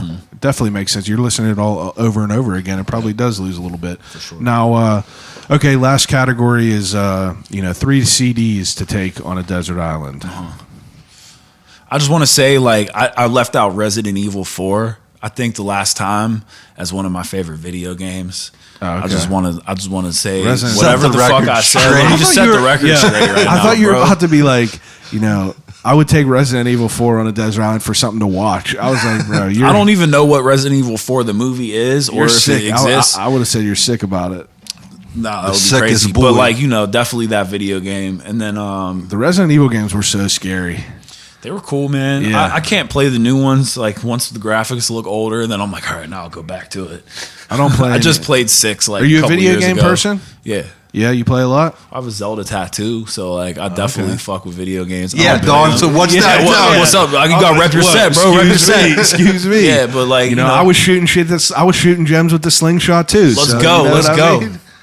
Yeah, so I mean, I definitely like they were an important part of, especially like Zelda and Nintendo stuff. Yeah. Important part of my like life and my childhood. Maybe like took me away. Were from you a video game person? situations. Yeah, video games like Zelda specifically are like pretty foundational to our friendship. Yeah, Oh, that's cool. definitely. And like, I mean, I don't play that much. Like my girl plays Xbox. She plays like Red Dead Redemption and shit. Like That The game was Sims. wild. Yeah, it's cool. I play a little bit of Xbox. We have Xbox. I and spent have a 11 Switch. hours hunting one day That's Word. crazy. on Red Dead, dope. and I was like, I'm done with it. I never Yeah. played it again You're after that. focused. Bro, I was My so. boy was extra. I loved it focused. so much. I don't know why. I just played like Mario Odyssey for the first time. That shit was Do you have like a Odyssey's Switch and so shit? I have a sick. Switch, yeah. That's just I have a Switch too. Them things We actually play on look there sick. a yeah, lot. we play Splatoon. Oh, bro, Switch Splatoon is 2. like my favorite thing I've ever owned. But so it's like I was never like a video game guy. Like I played, Zelda, GoldenEye, Mario Kart, and Yeah, then yeah. like after that, And the only 64 was the shit. it was Yeah, the so shit. good.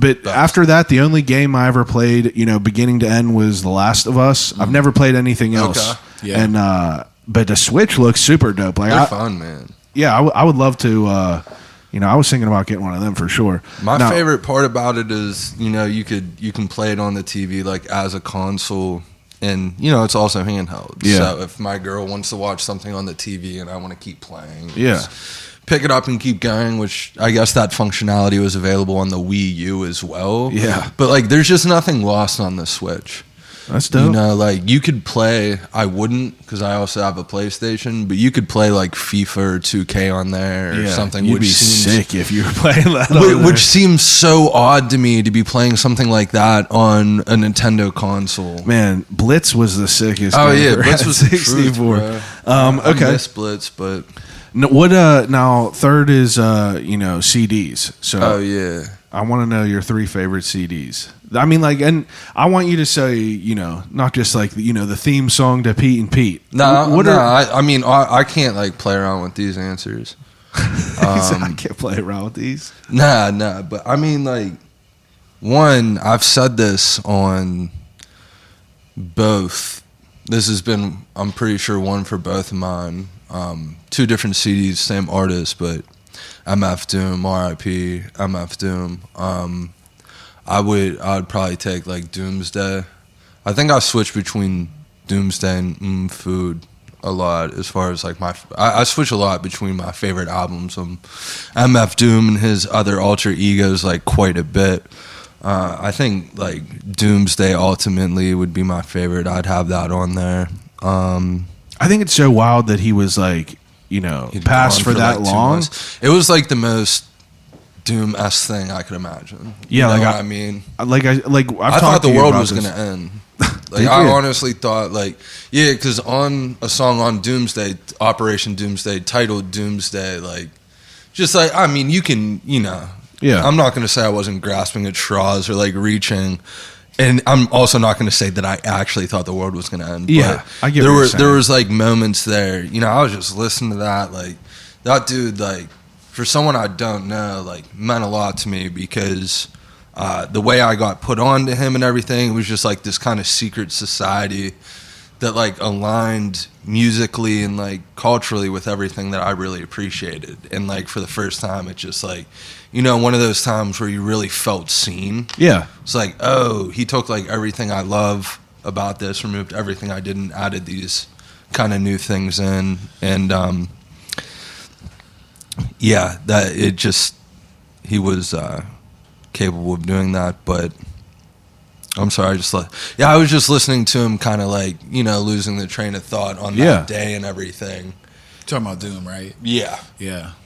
I definitely think it's awesome how, I mean, MF Doom kind of relates to this, but like with the Mad Villain project, you know, him and Madlib, and how Madlib kind of the collab albums that he tends to do, how we blended our names is kind of like in the vein of that. Yeah. Inspired by that, you know, like Mad Villain or J-Lib or like, you know, that's how we came up with Be Bully Hoyle. So yeah, that's cool. Definitely noteworthy shit to. You definitely did say my that though. history, Now too. that I think about that, you said that both times. But to tie it back, like on that song, you know, I was just listening to the song Doomsday, and you know, he's talking about his inevitable, you know, I mean, we're all gonna die, so it's inevitable death, but like rejoining his brother who had passed away, and just like certain things around there, I was like, man, like, dude probably told his wife, just like wait until the end of that. You know, it's just, you start just kind of like having tangential thoughts. Yeah, tangential thoughts. Like, and also you're like, I was developing this story in my mind that like didn't necessarily think, but it was driving me that way. And like, I don't know, that was like my favorite aspects of Doom, was like this story he had going on, like this comic book story, and he had these different alter egos, and within those alter egos, you know, you have these different set of villains, and like villains in different stages of their life, but also like monsters and things like that. And the fact that I was listening to it and like coming up with like, you know, I was just trying to make sense of it. Yeah. You're never going to make sense of it, but the way I made sense of it was like creating this story or narrative, and you know, that just like like felt good, I guess. But yeah, so Operation Doomsday is an album that I would take to the desert island. What about you? What's an album that I would take? Yeah, you get to pick 3 of them. You picked 3 already? No, you picked one. Pick one. You need me to get another one? No. I'm trying to think what I brought last time. I think I brought some Pink Floyd. So this time that I'm going to the island. You remember Gullah Gullah Island? Yeah, that shit was tight. Yeah, that was. I don't remember anything about that show except for really liking it. Like the yellow puppet thing, the Barney looking thing that's like on Benya all fours. Pollywog. Do you remember go. Bananas in Pajamas? Yes. Speaking of yellow Coming down the things? stairs. Yes. Them Coming boys down- were strapped up, and you know it. Like They had the banana clips, fam. Yeah, I'm saying they were but like they were like the catch banana us, clips. They were 'cause like, the catch us pair- slipping, I dare you. You know what I mean? Catch you slipping their banana peels. Yeah. All right. I don't know. Like for me, like my taste varies even more with music than it does with like shows. So like in the moment, if I had to pick 3 albums, if I knew I was gonna die in 24 hours, like I'd probably bring like, I made it even harder for myself, but shit in my rotation, I'll just go like that. I've definitely been listening to like the couple like West Side Gun projects. I'd try to bring one of those. Shout out, little bro. Yeah, you know, I'd probably try to bring Who Made the Sunshine, I think it's called, right? Yeah. I'd bring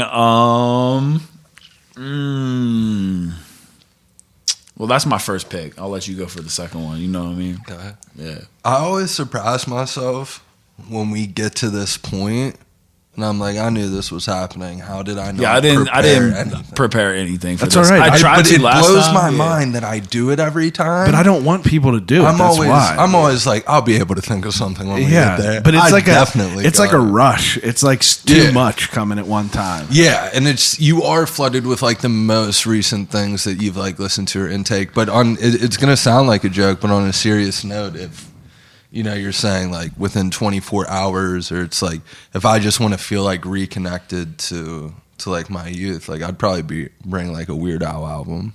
That was the first show I've ever seen. Same, That was bro. the first show I've ever seen. No way. So I At swear that to God, me too. Pyramid joint in fucking Myrtle Beach. Shout out Myrtle Beach.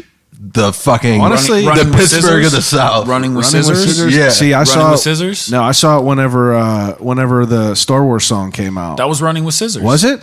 Well, are you talking about Yoda or the other joint? The Jedi song. Yeah, that was Running with Scissors, fam. I know my Weird Al. Come on, bro. Sorry, yeah. Sorry. Yeah, But that was the little first one I crazy. seen. Little Same. bro, for sure. Yeah, that's little bro. Shout out Al.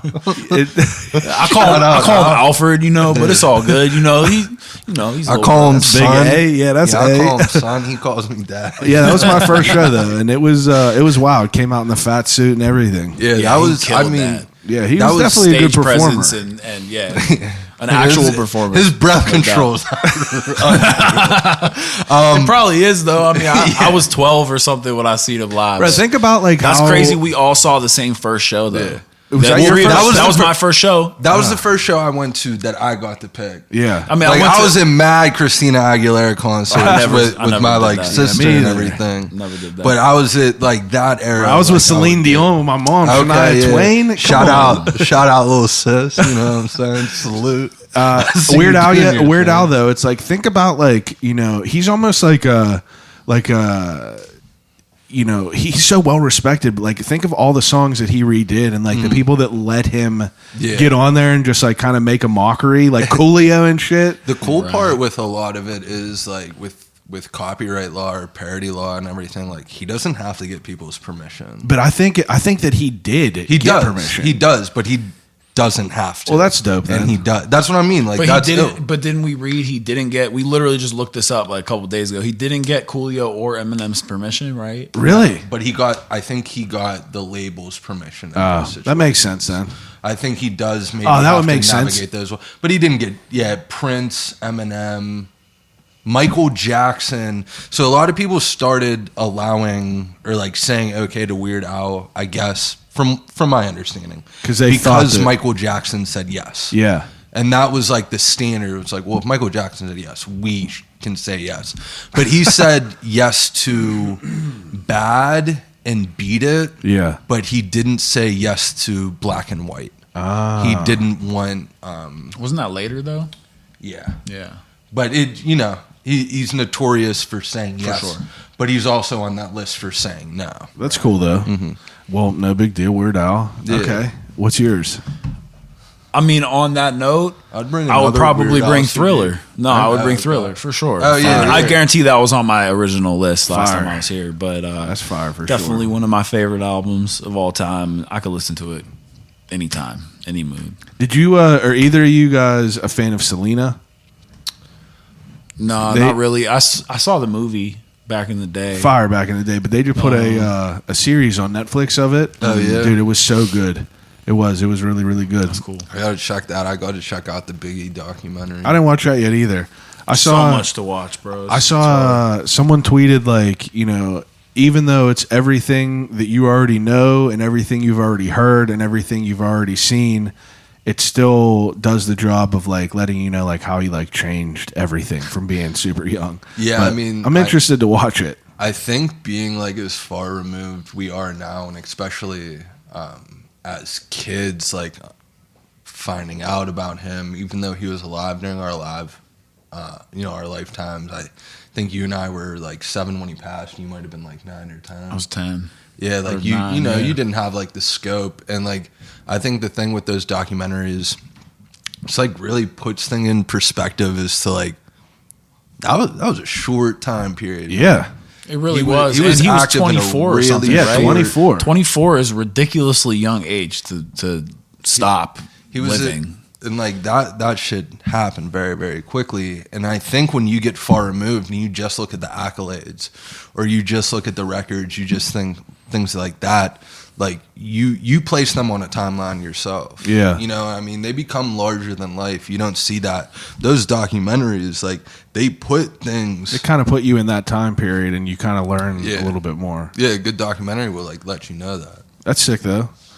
All right. So did you all pick 3? You both pick 3? We got I we think got a I did third 2. album. I only Okay. did 2 too. Third album, I definitely need to hear some bars. You know, I definitely brought Thriller. That sets the vibe, the feel good music. And then I had some West Side Gun. That's kind of just like fun hip hop, grimy shit. I feel like I would need like a Rock Marciano album, maybe his whole discography if I could just cheat. And then, Okay. And then, you know, I'll allow it. yeah, that's how I'm feeling today. Maybe I'll regret it in a couple years after I've been surviving off coconuts. Swear to God, bro. Swear to God. I need the score from Castaway. As long as I can That's grow real. weed, we'll be all right, bro. Shout out Tom Hanks. I see you do. Shout out. I see you doing your. If I ever I meet Tom Hanks, I would definitely be thinking about that movie if I really was on a desert island, because I'd be like, all right, well, I got to go fishing with a fucking spear. Yeah. You know what I'm saying? I got to get a fucking ball to make friends with, find a volleyball or something, soccer ball. Let's go. I've never watched that movie. Really? It's a good one. It's a weird one. It's good. It's good though. Not his best, but it's good. I just feel like I don't got the time to waste. To be honest, Like it's one of those ones that He's like too it was a busy good watching movie at the commercials. time. He said, I don't got the time to waste, but he's watching just a list of commercials on Hulu. He's got too many 5-minute bangers to make. third album for me. As a You take that producer Black giving Sun that project. answer. Yes, yeah. Donut Holes by Black Sun. Donut Holes by That's Black what I Sun. would Yo, probably Beedie, take. you're a genius for this one. Hey, Billy bro. Hoyle, you a genius for this one. But yeah. Donut Holes by Black Sun. Black Sun's rapper from Pittsburgh. Oh, like, did you get that shoe? insanely talented artist, and in like sometime between 2006 when Jay Dilla's Donuts was released and subsequently he passed away, it's sometime between that time and 2010.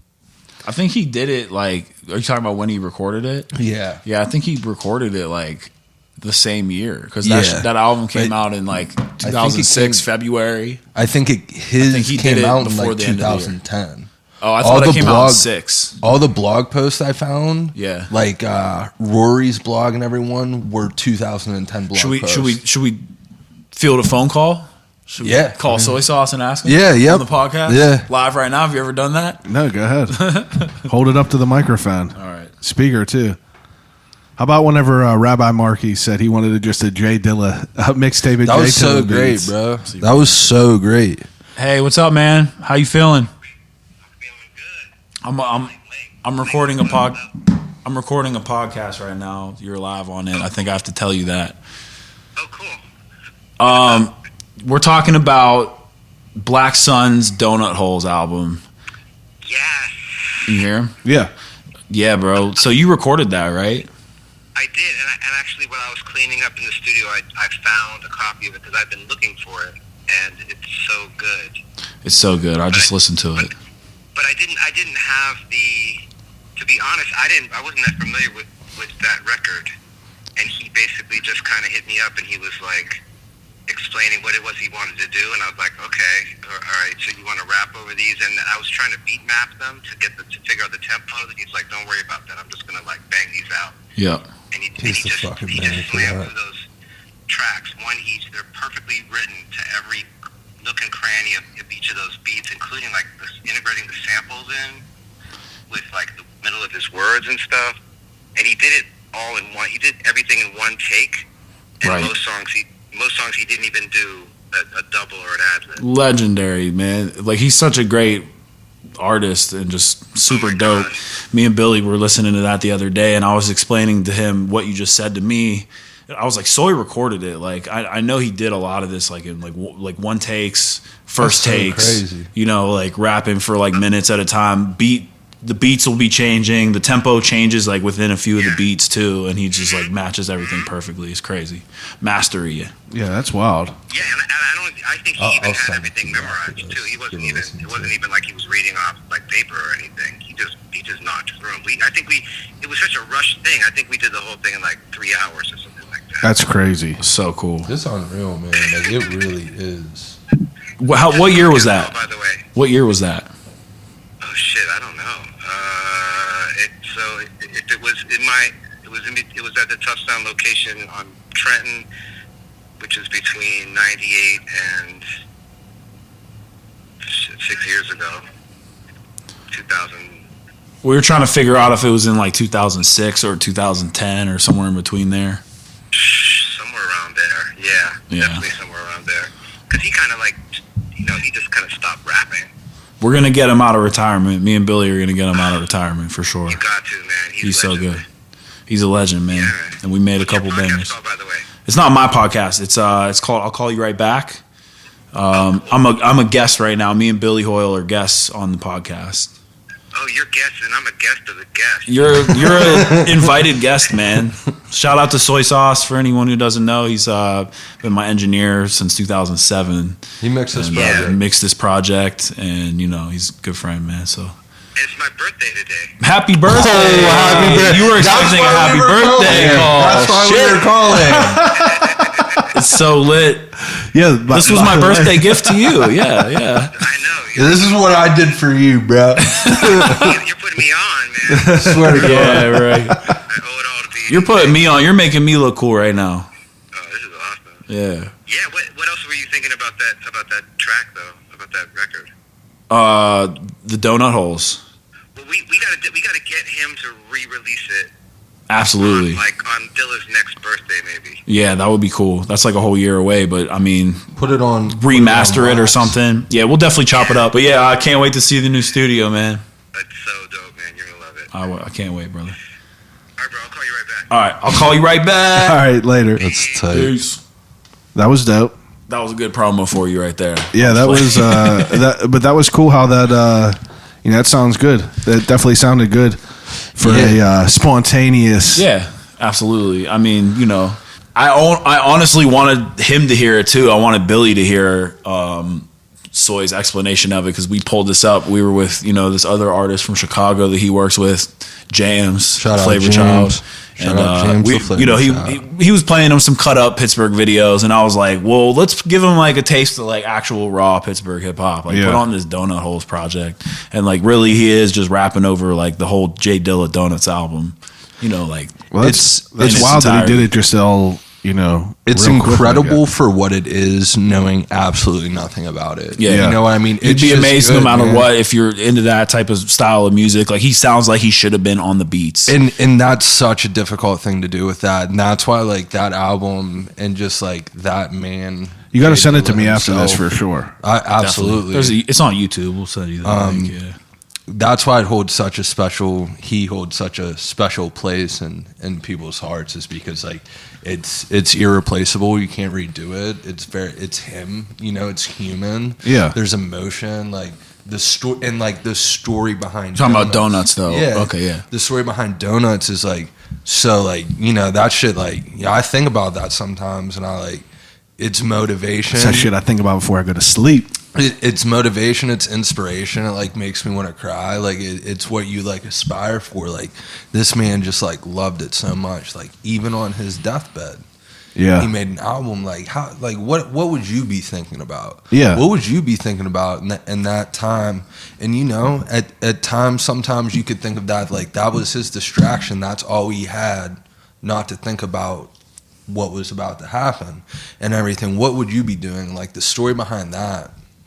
That's heavy. And then you think about this dude going in there and just matching it. Yeah. Like matching it, like really just like making Black it Sun sound was like matching the energy of of Donuts. Dilla. Yeah. It just making it seem like that was supposed to be his. Yeah. And him just being like, I don't know him very well, and I don't mean like anything negative about what I'm saying, but he just seems kind of like nomadic. Yeah. He seems like very under the radar, and he seems like just like, Pittsburgh J Electronica a little bit. Just like J Electronica had like this journey through the States and like was crafting his sound and just like became a master through that and meeting and building with people and again, don't know anything about Black Sun's personal life. Yeah. But that kind of adds to the mystery of it. And you have that with Jay Elect, but I know just him. how natural it is. It's like breathing. Him rapping is like, a gill pumping water, or a fish having gills with water going through. Like, you're just breathing to him. It's very natural. Yeah, he's one of the most naturally dope people I've ever seen rap. He used to be heavy at the Shadow Lounge. Like, I know him. I don't know him like super well on a personal level, but like, we've done songs together. So I mean, like, he sounds exactly like he does in person as he does on a record. That's it's dope. that natural, like he'll go in and one take it and be like, all right, yeah, that's cool. Like it's like, yeah, that is cool, bro. Yeah, that is wild. Yeah. That's wild. He said he went in there and just like went through it real quick without like, having shit written down or anything. Well, like, yeah, he had shit in his head too. We made songs where like, I'd be hearing a beat and I was like, I thought I wrote my verse real fast and I really did write it in the spot. And then he'll hear the beat and he'll be like, all right, I got something for that right away. It's like, and he'll go in and kill it in one take. Really, it's just like, damn.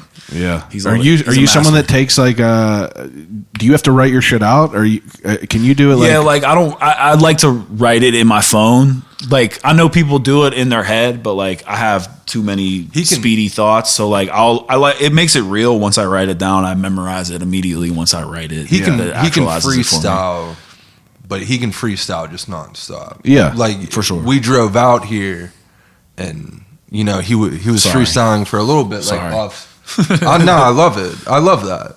You know what I mean?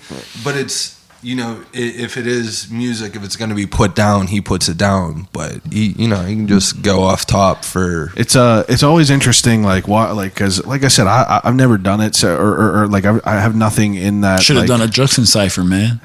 Should have. Right. That was, we opened up the door for anyone to spit a verse. About to get Thug Drug out of here. Hell yeah. Yo, how about Pat Hogan, Visuals by Pat? That was crazy. His verse. I meant to bring crazy, that up on here before whenever we were talking about the competition, but like, I mean, you have to call it as it is. It's like, I knew of him as a photographer. Mm-hmm. I would have never ever expected I've him. known him for over 10 years, probably. I think I met him. Has in he like ever done music 2009 or ever? 10. Like, when I met him, I was in that time, 2009 or 10. Like, I definitely was already doing music. Like, I wasn't that good back then, but I had done videos. Like, I was doing my thing a little bit, and he would, we were like early college age at that time. He's from Buffalo, and then he would, went to college in Pittsburgh. So like, he was like, "Oh yeah, I used to." What's that? He's your age. He's my age. I'm okay. pretty sure we're the same age. Yeah. And he was roommates with some of my old friends. Okay. So that's how I met him. And yeah, I would have never. He was like, "Yeah, I used to spit back in high school. Yeah, whatever.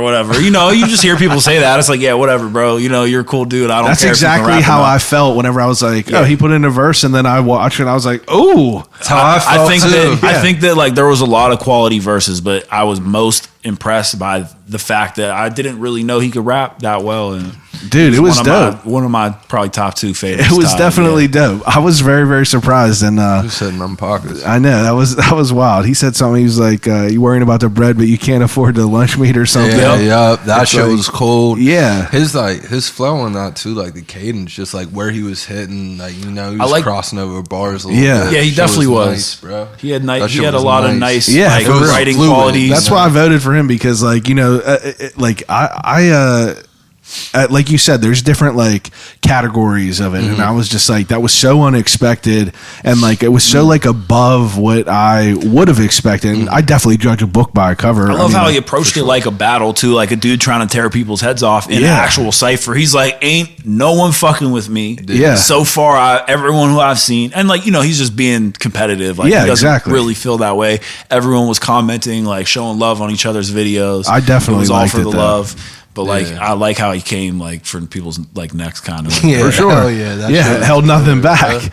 really, And Goldsmith was the winner for like, you know, anyone who didn't check it out. And like he was like, I don't like losing, bro. Like when it comes to this rap shit, because he's a manager now. He used to make music, like heavy. Yeah. So like he was like, I know I don't rap no more, but I don't like losing when it comes to rap. Yeah. Like I had to go hard and get everyone I know to vote for me. I was like, well, that's, you know, you definitely got the most votes, bro. Yeah, So, Yeah, it was definitely dope. Yeah. His got a lot of reach. His was definitely sick too. His Charlie Chaplin line, bro. Seth killed it. yeah, he kills that shit. Yeah, he definitely did.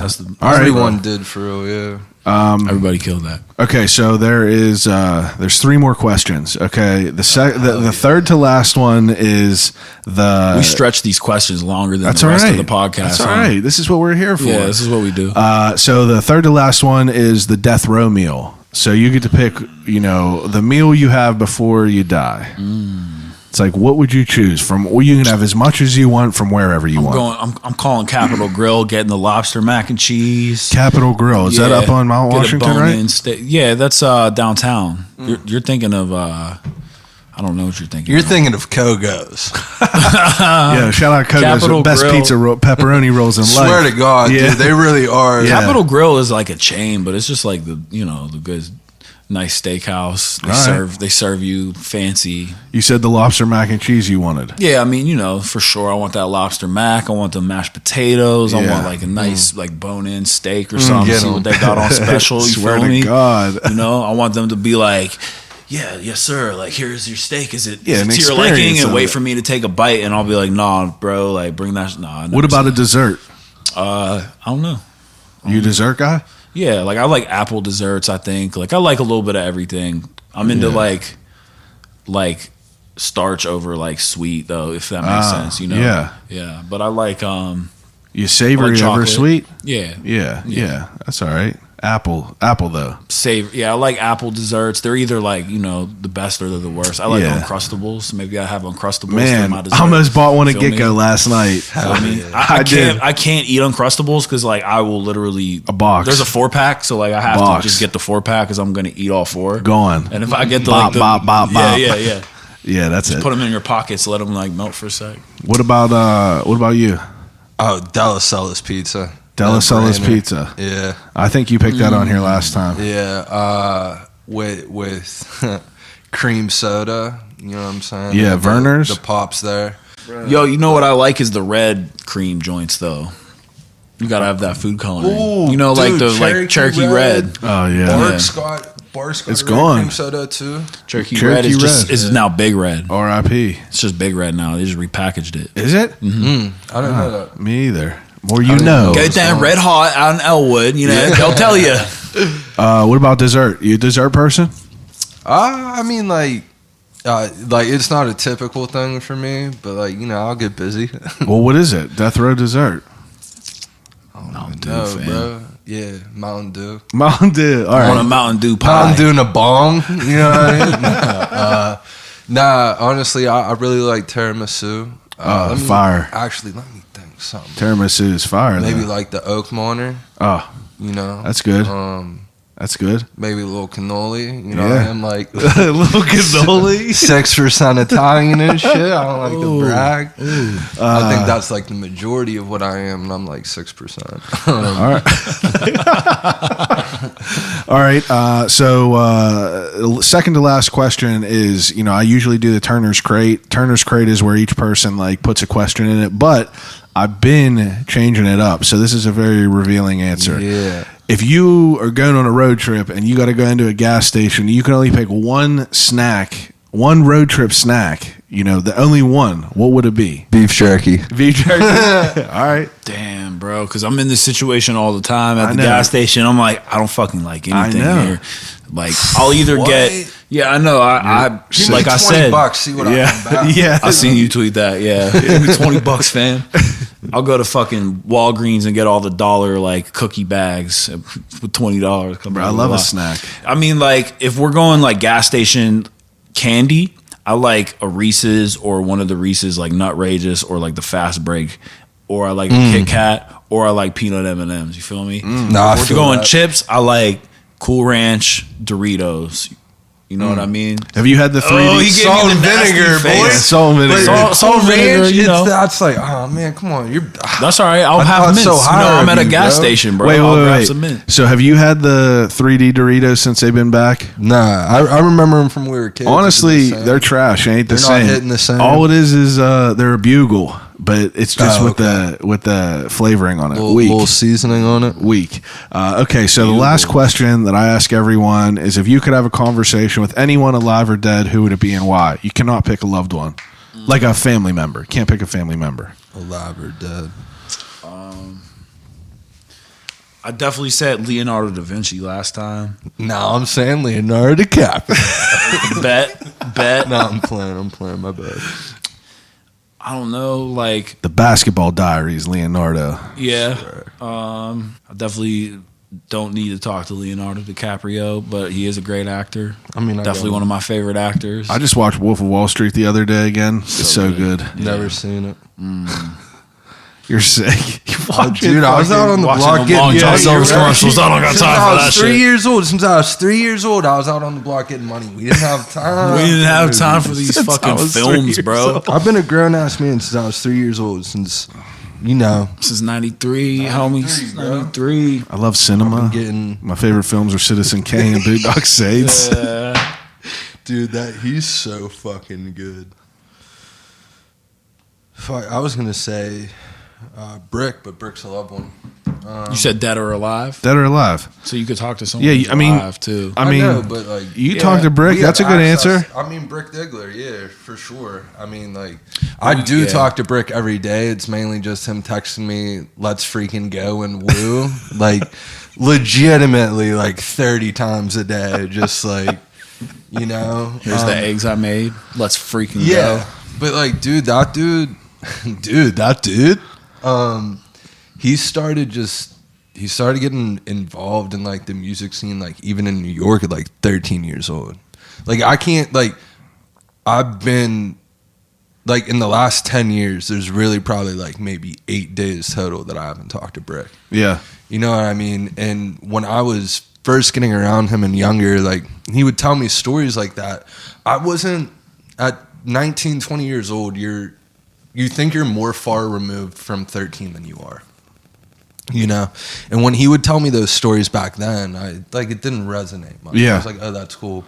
As I get a little bit older and he tells me that, and I'm like closer to a parent's age or something, I was like, that's crazy. Yeah, like, he was really going out and doing all these really cool things. And like, there's so much. He's got a lot of experiences, man. And I think I'm gonna go with Brick too. I don't think I talk to him as much as Billy does, because I definitely don't talk to him every day. I mean, bro, but that's he is my that dad, guy for that real. you talk. Yeah, he's like his dad for sure, man. He is that guy who, like, in the Pittsburgh hip hop world, especially at a certain time, like, a conversation with Brick is like unlike any other thing.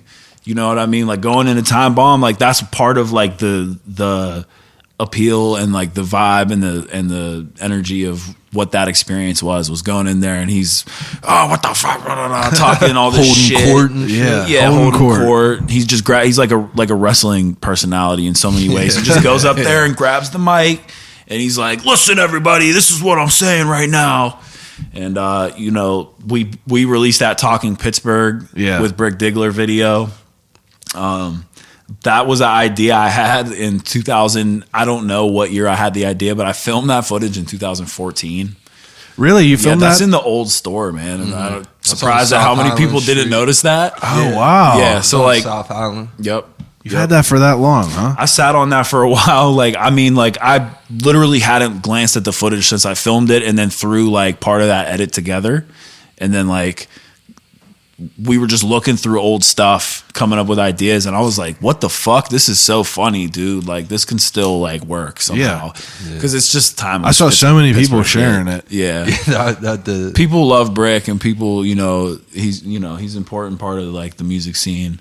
And we'll go with the homie Brick, man. Yeah, got a lot of good stories, and a lot of information, wisdom to share, and he shares it in a very fun way. Fun way, for sure. And like fun memories. The fact that his name is Brick Diggler also is amazing, that it's a Boogie Nights reference, which like nobody even knows that, because that's like a super slept on movie. I love that movie, Boogie Nights. You ever seen it? Yeah. Mark Wahlberg. Yep. Oddly enough, next to Shadow Lounge was this spot called the Waffle Shop, and you could go there at night, and they basically would have microphones, and you could just they had a talk show. Yeah, they had like a talk game show type thing. And one night we went in there just like on a different level we don't get to anymore, just like bugged out, and very drunk. We did like an hour segment just talk about Brick, like getting that nickname. Like his story's always been. What's his real name? Brian Brick. Oh, okay, yeah. I guess. So it's not, but he always said he got that nickname because like he was. That's right. There was this sex tape of him that went around the hood, and boys were like, "Oh, this is Brick Dickler." It's just for the funny record now that can't have ever happened. I'm sure, dude. Bro, that's but funny. then so my girl was riding the Uber the other day. Just to build off what you're saying, like that couldn't have happened. Yeah. Riding the Uber the other day, dude, picture what up, they're talking, and they're riding through Morningside. And like, that's like, and they were just talking, and Brick came up. He's like, oh yeah, Brick stole my girl in high school. I was like, what the fuck? This shit really happened? The 80s were wild. This dude was out here like that. But yeah, that was great. There's a video of Brick online when he was like 17-year-old. Yeah, on the ramp. And he's like, he was like lead singer of a fucking punk hardcore band back then. Yep. Like, that's just so legendary, like his graffiti history too. I'm gonna get him on here eventually. To people like my age, it's gonna happen. I'm gonna wear him down. It'll happen. I'm gonna wear him down. I like to use. He said he was down. I thought. No, when you posted it. I thought when you posted it, he was like, "Let's go." He said. He might have said, "Let's go," but that's just his default. No. He didn't even say "Let's go." But whenever I talked to him in person, I can't remember. You gotta catch him on the right day. No, it wasn't even that. He was like, I appreciate what you do. I listened to the whole thing that you did with Billy Hoyle. He was like, I cannot be on record. And I respect that because I get it. I'm sure that he knows some shit, and I'm sure that like he's a dude who doesn't have a filter, and like it just keeps going. It's like a snowball, and like I respect that. I finally put it together. I was at his house for his birthday this past year, and we were just talking. We were just chopping it up, and it like clicked for me why he can't do it. Because when he's retelling these stories, like he can get so in depth, and and like it, not intentionally, not in any type of way, but like people's names come incriminating shit. Yeah. Like I was with Jim. I get that. He can't say like, I was with my boy. Filter. He's like, I was with so and so. I get it. I get it. They were pitching crack on Penn Ave, and I went over there and picked him up. Then we shot up to the Bronx. We went up that and everything like that. And he just, next thing. And like the thing is Brick can tell his stories, but like the dude he's talking about like might be a lawyer right now. Yeah, like he just like I get it. And once I put that together, because I used to get on him about it. I was like, you got to go on there, bro. Like. But once that clicked, I was like, I get it. Yeah, and I definitely respect that too. We'll wear him down there. Yeah, wearing him down every time. Come on now. That video of him definitely, like, I think opened up the possibility for a lot more things. Well, it's also currently Fish Friday. Well, it's not Friday today, but we're in the era of Fish Fridays. Season 3 Fish Friday. I gotta find a good one out here. But all right, so I mean, I think we had a good fun. sit down, a little tangential. That's everything I wanted in a podcast. Yeah. I want the content that we need, and I want all the be real shit. Yeah, that's real. And I appreciate both Ians coming on here. You know, appreciate you having us. I live out in the cut now. You know, this is my Rogan compound. I feel it. Man. So I shout out Joe Rogan. I see you, bro. I see you doing that Spotify thing, bro. That podcast, man. Good for you, bro. Good for you, bro. I'll see you. I moved away from the city. And like I was right around the city, so it was easier. But like now I got to ask people to come here, and it's like, you know, it's like 40 minutes away from the city almost. But you know, what can you do? Yeah, you know, come on out. Light work, bro. Light work, but we travel 4 days for you, bro. Come on, bro. We'll tell everyone where they can find everything. Tell them where Instagram, all that shit. So since the album is live right now, while you're hearing this, the CD hard copy is for sale on beedieland.com. You can also buy a digital version on beedieland.com, or, you know, iTunes, Amazon, wherever else you can buy music digitally. Also on beedieland.com, we have an assortment of merch. We got face masks, t-shirts. We got a Daily Bread collab t-shirt, and we got a hot sauce. So that hot sauce is probably going to go quick. If you're hearing this the day it drops, you know, go see that stuff. Hopefully, you know, there's still some left. All right. Well, what about anything for you, brother? Twitters, obviously. Instagrams. Yeah, my socials are at Billy_Hoyle 412. That's BILLY_HOYLE 412. Don't forget they can check the podcast for the spelling, you know. Just holler at me, bro. You can see me anywhere. Yeah, hustling them beats. Got them on Beedie 412, Twitter, Instagram. I appreciate it. I'm excited for you guys as usual. I really do enjoy. You know, I enjoyed it listening to what I just got to hear. And thanks, man. I'm excited. I enjoyed talking. Yeah, we're excited. We're excited to share it with the world. I mean, we're happy for anybody who's, you know, fucking with us, paying attention to what we're doing. We're trying to make it fun for people. Yeah. You know, it's fun for us. It makes it fun for us if it's fun for other people. It got to be, because I mean, how long you been doing this? When's the first time you did music? Oh, bro, like 2005. That's what I'm saying. 6. It's like, a long time ago. If you're still, you know, this is 16 years later, part of your heart still is like in this fully, because like, you know, people are adults, got all kinds of adult problems. You fucking own a business. It's easy to let something like that dissolve, you know, especially after taking some time off of it for a while. That was what my whole last project was about, is, you know, coming full circle to find a way to do it on my own terms, because I definitely went super heavy before, you know, in years prior, and definitely stopped completely for a couple years. And like really just, you know, growing up and getting things put in perspective by life, you know, kind of will humble you and make you, you know, reapproach the original passion and love that you have for it. So now, like, my vision or my outlook is to make sure it's enjoyable for me, because, you know, if it's not, then it's no fun. But absolutely, yeah, you know, we're just having fun with it. We're finding ways to, you know. I will post the link below of Beedie's first episode, and I will post both links below for both of your episodes. He's a veteran. Big Berg shit. You been know here, been supporting. Yeah. Anybody else been on first 3 collab times? episode, right? Yeah, I had a couple. My wife has been on, and then Kama Worthy, UFC fighter. Matt Light's been on a couple times. Yoga Ralph's been on a couple times. You know, there's a couple people that are close to my heart. Other than your wife. Yeah, besides from my wife, you're I'm like heavy hitter, so I'm like wife too. Honestly, dude, you're you like me. The first episode, the first episode you did was definitely like that was the first time I felt like that people actually listened. You know, thanks. That makes me feel really good, actually. No, I'm not one of the first ones. I'm not even kidding. I was 34, but it's like, you know, you had it's a quick jump for sure. But I appreciate everyone listening as usual. It's a long episode if you're still listening, and I appreciate it. We like to bore you. Yeah, we like to do it, but this is a glimpse inside everyone's life. This is what I like in a podcast. This is what I want it to be, not just the fucking Spark Notes version. I'll call you right back on Instagram. Rate, review, subscribe to the podcast. Thanks for listening. Jesus, I had a stroke there real quick. Hell yeah. Thanks for listening. I'll call you right back.